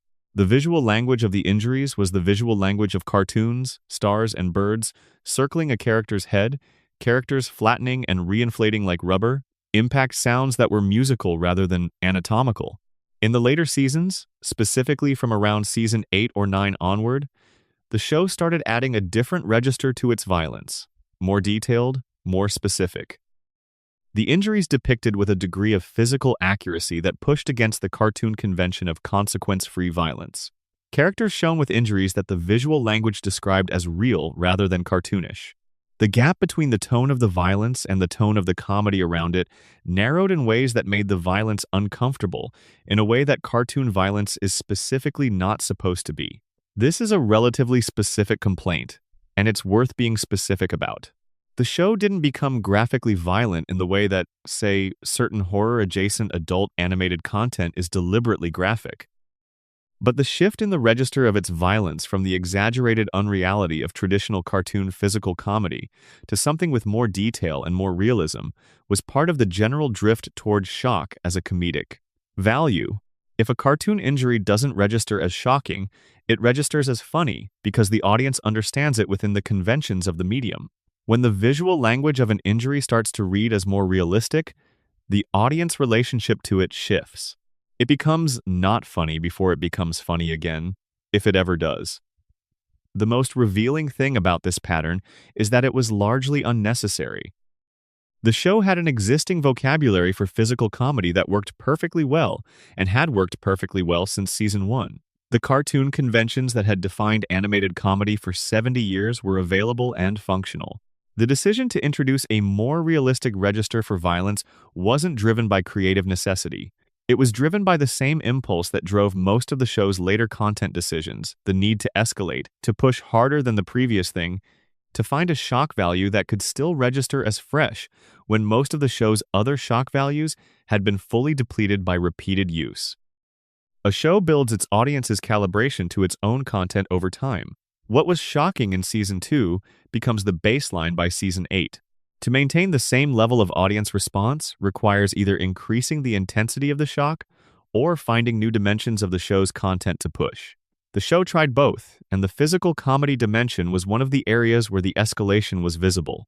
Part 23. The Quagmire Problem. A character study in accepted darkness.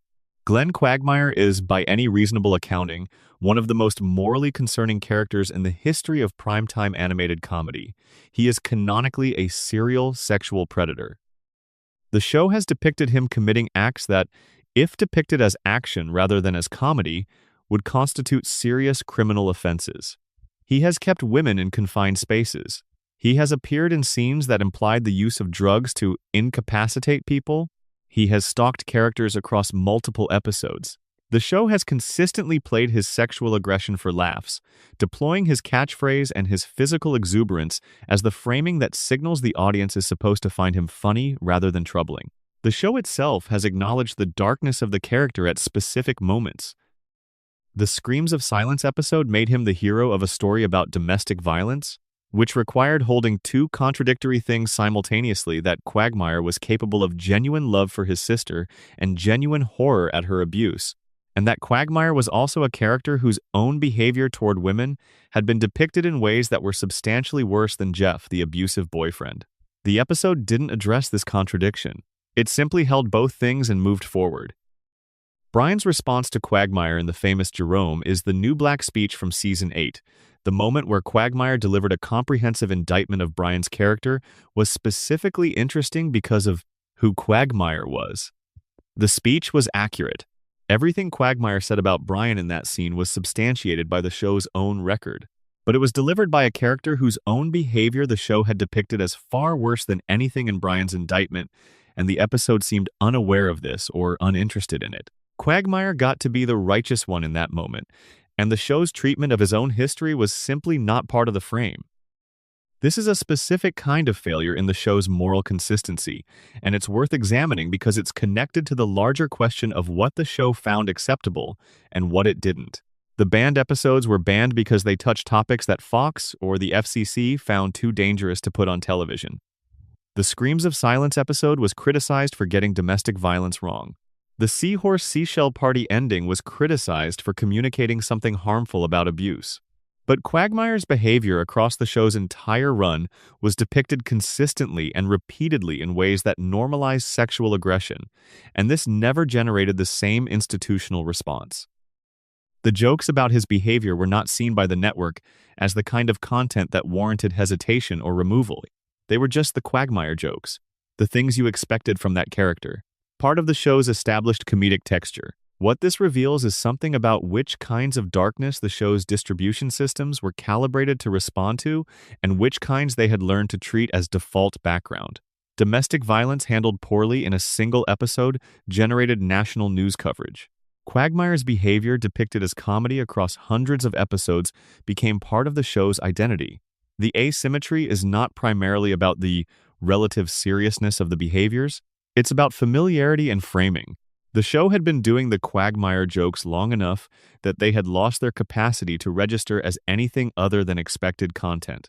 This is how normalization works. Repeated exposure to a thing reduces the response to it. The first time a joke goes somewhere uncomfortable, it registers. The 100th time the same register appears in the same format from the same character, it's just part of the landscape. The institutional systems that respond to content react to what's new and visible, not necessarily to what's present and consistent. Part 24. The Voices. What doesn't change when everything else does?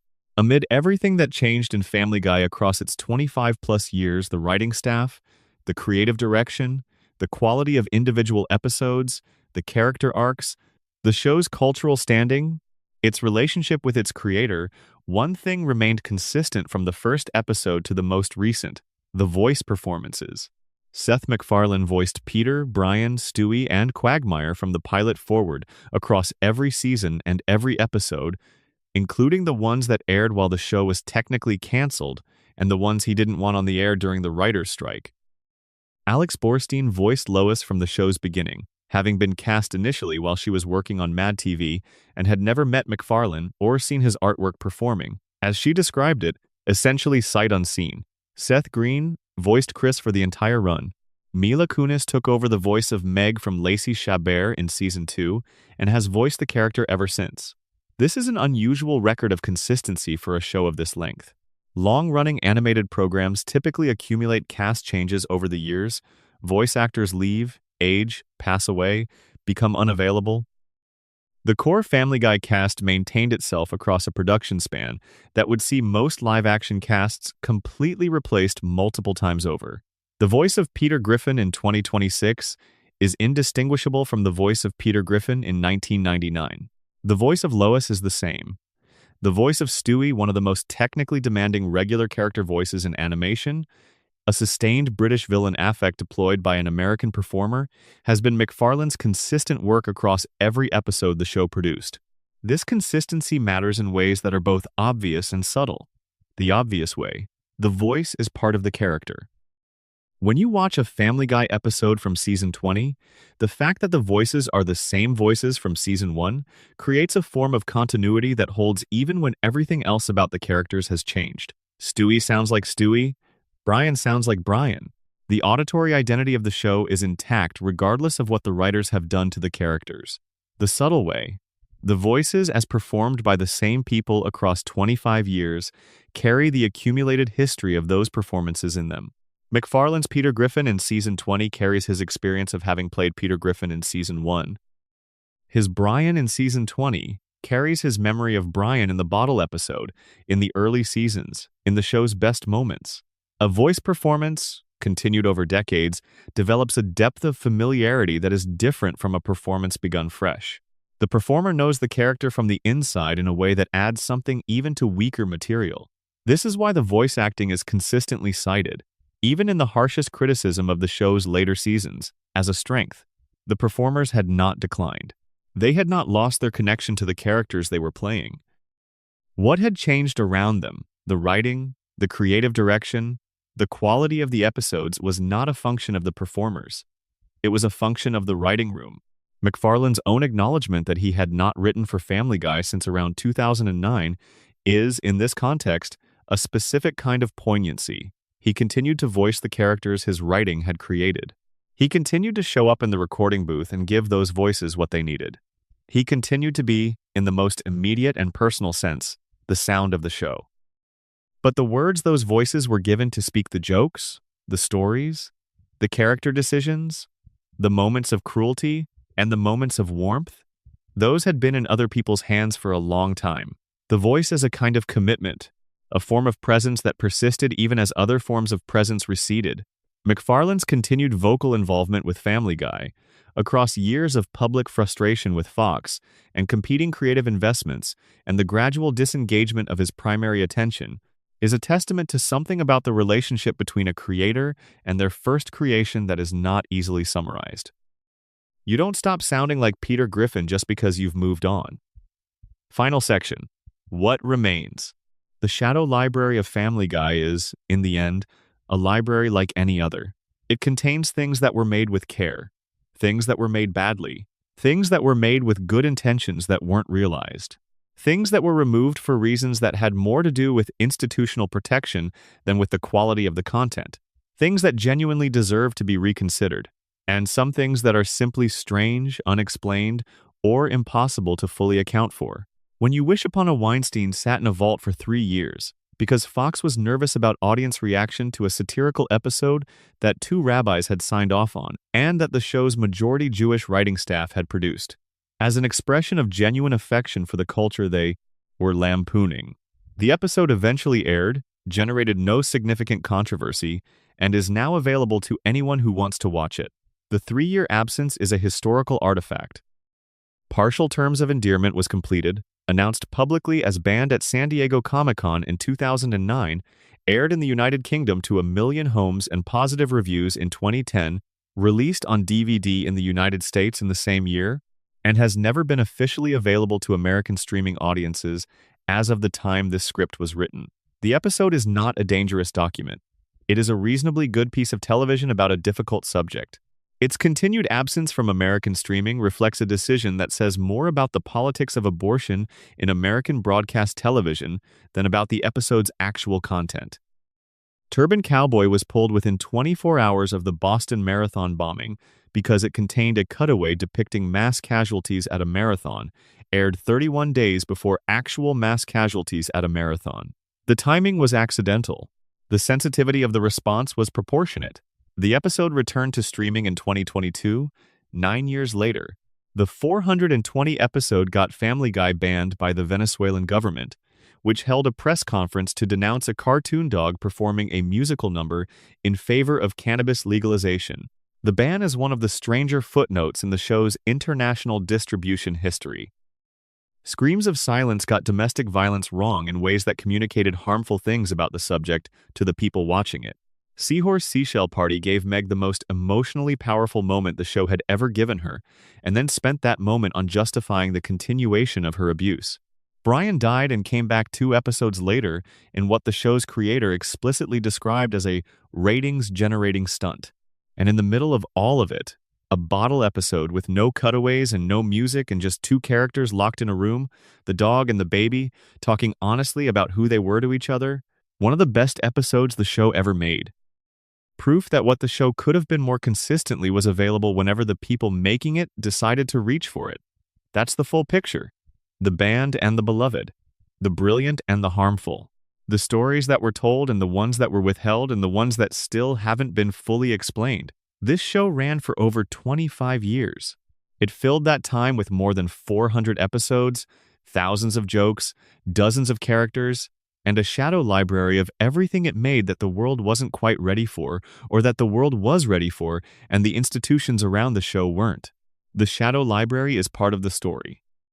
Tonight you heard as much of it as one script can hold. If you're watching from somewhere in the world right now, wherever you are, whatever time it is there, thank you for being here. Tell me where you are in the comments. Subscribe if you haven't. And I'll see you in the next one. Sleep well. Complete script, all sections written. Verified word count target, 30,000 plus words achieved. Supplementary. The road to episodes, the show's most reliable creative thread. There is one category of Family Guy episode that held its quality more consistently than almost anything else the show produced across its entire run, right from the early seasons through the later ones, and that category is the Road to episodes. Understanding why they worked so well and kept working explains something important about the show's creative strengths and where those strengths were concentrated. The first Road to episode was Road to Rhode Island, which aired in Season 2 in the year 2000. Brian and Stewie were stranded after a trip to California and needed to find their way back to the fictional Rhode Island town. The structure was a parody of The Road to, films that Bing Crosby and Bob Hope made together from 1940 through 1962, a long series of comedies in which the two stars played conmen and entertainers who found themselves in exotic locations while pursuing women and avoiding trouble. MacFarlane was a genuine fan of those films, and the tribute was affectionate as well as comedic. What made the Road to format work was the same thing that made the bottle episode of Season 8 work. It stripped the show back to two characters and forced the comedy to come from their dynamic. Brian and Stewie are, in many ways, the show's most interesting pairing. Their relationship is unusual enough to sustain extended examination. Brian is the adult who functions in a social world that Stewie's age technically excludes him from. Stewie is the more sophisticated intelligence who is physically dependent on a world he finds beneath him. They need each other for different reasons and resent that need for different reasons. When the show puts them together in a confined or isolated situation and lets them talk and bicker and occasionally reveal something genuine, the results are reliably better than what the show produces in its standard format. Road to Europe in Season 3 sent them accidentally to Europe while trying to reach London. Road to Rupert in Season 5, frequently cited as one of the strongest episodes of the revival era, sent them to Aspen, Colorado to recover Stewie's lost teddy bear Rupert. Road to Germany in Season 7 was a time travel episode set around World War II. Road to the Multiverse in Season 8 was a spectacular comedy of alternative realities, including a sequence set in a world that operated on Disney animation aesthetics that was one of the most technically accomplished things the show ever produced. Road to the North Pole in Season 9 was an extended Christmas special that used the premise of visiting Santa Claus to say genuinely dark and thoughtful things about consumer culture and about how much suffering the holiday industry. Concealed. What is specifically remarkable about the Road to episodes is that they are immune, in ways that most of the show is not, to the Flanderization problem. Brian in a Road to episode is not the pretentious, hypocritical, insufferable Brian of the later seasons' solo storylines. He is the observant, dry, occasionally cowardly but generally decent Brian of the early seasons. The format requires that version of him because that version of him is the one who functions as a productive partner to Stewie. The format demands a specific quality from the character, and the character delivers it. Stewie in the Road to episodes is similarly better than Stewie in the standard episodes of the later seasons. He is still the modified version of Stewie, not the original evil baby of Season 1, but the emotionally complex, occasionally vulnerable, genuinely funny Stewie of the developed friendship with Brian. The Road to format plays to the best qualities of this Stewie rather than to his worst ones.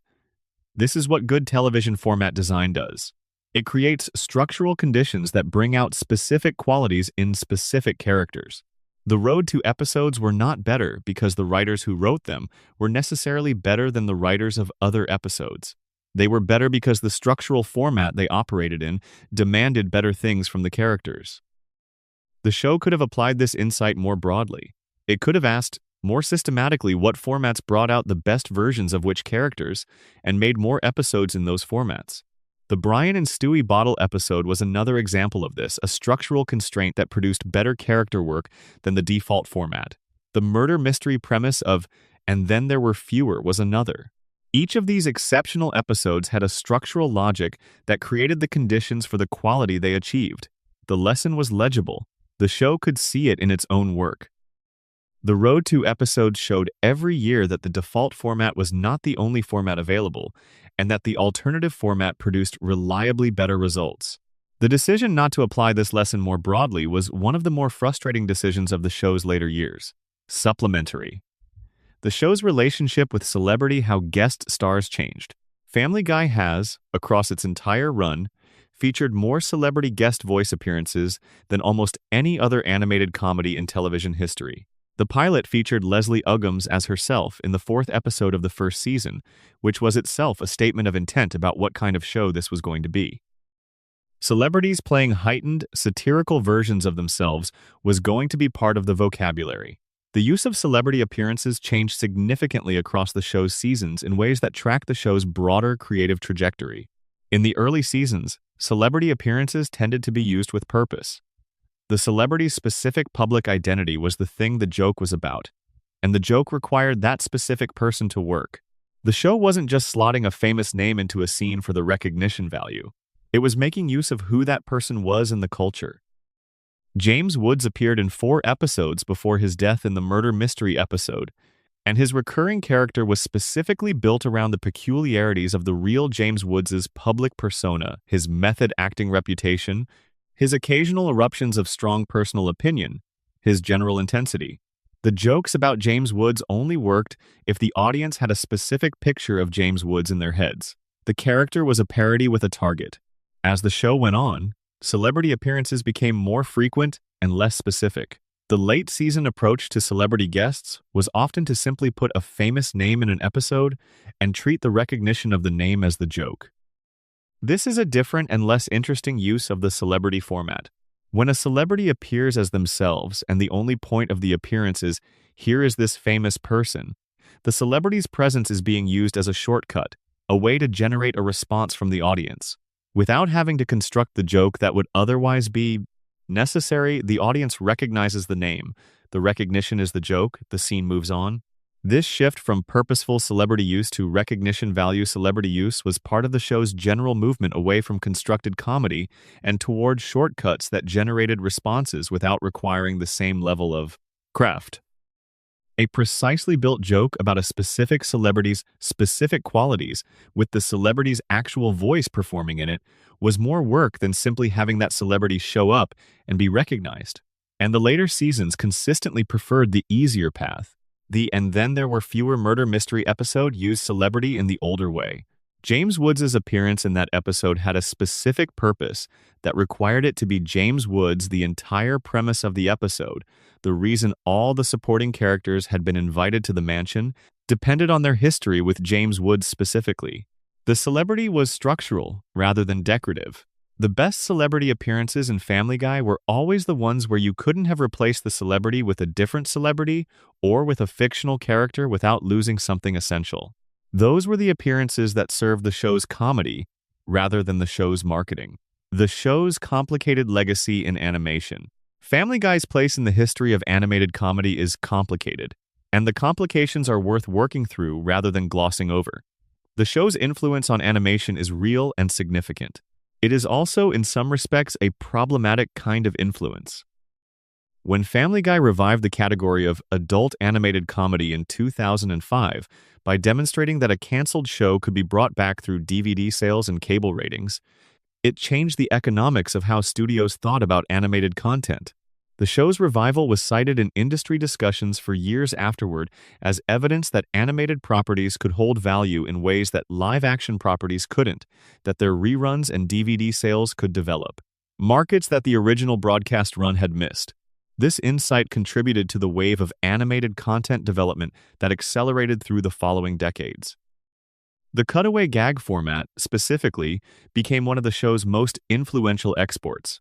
Shows that came after Family Guy absorbed the lesson that disconnected comedic asides could be used structurally rather than decoratively, that an episode didn't need to be a sustained narrative, that it could be an anthology of loosely connected moments.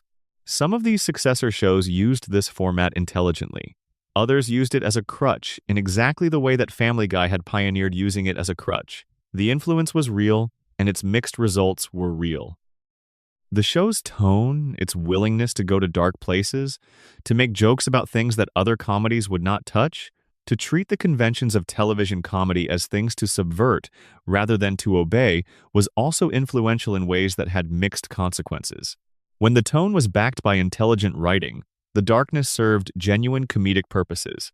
When the tone was applied without the intelligence, it produced exactly the kind of lazy shock value that the show's critics identified as its most significant failure mode. What Family Guy's legacy most clearly demonstrates is that irreverence is a style rather than a value. Irreverence without craft produces a show that mistakes being offensive for being funny. Irreverence with craft produces the early seasons of Family Guy, and the Road to Episodes, and the Bottle episode, and the Murder Mystery season premiere. The style is available to anyone. The craft is not.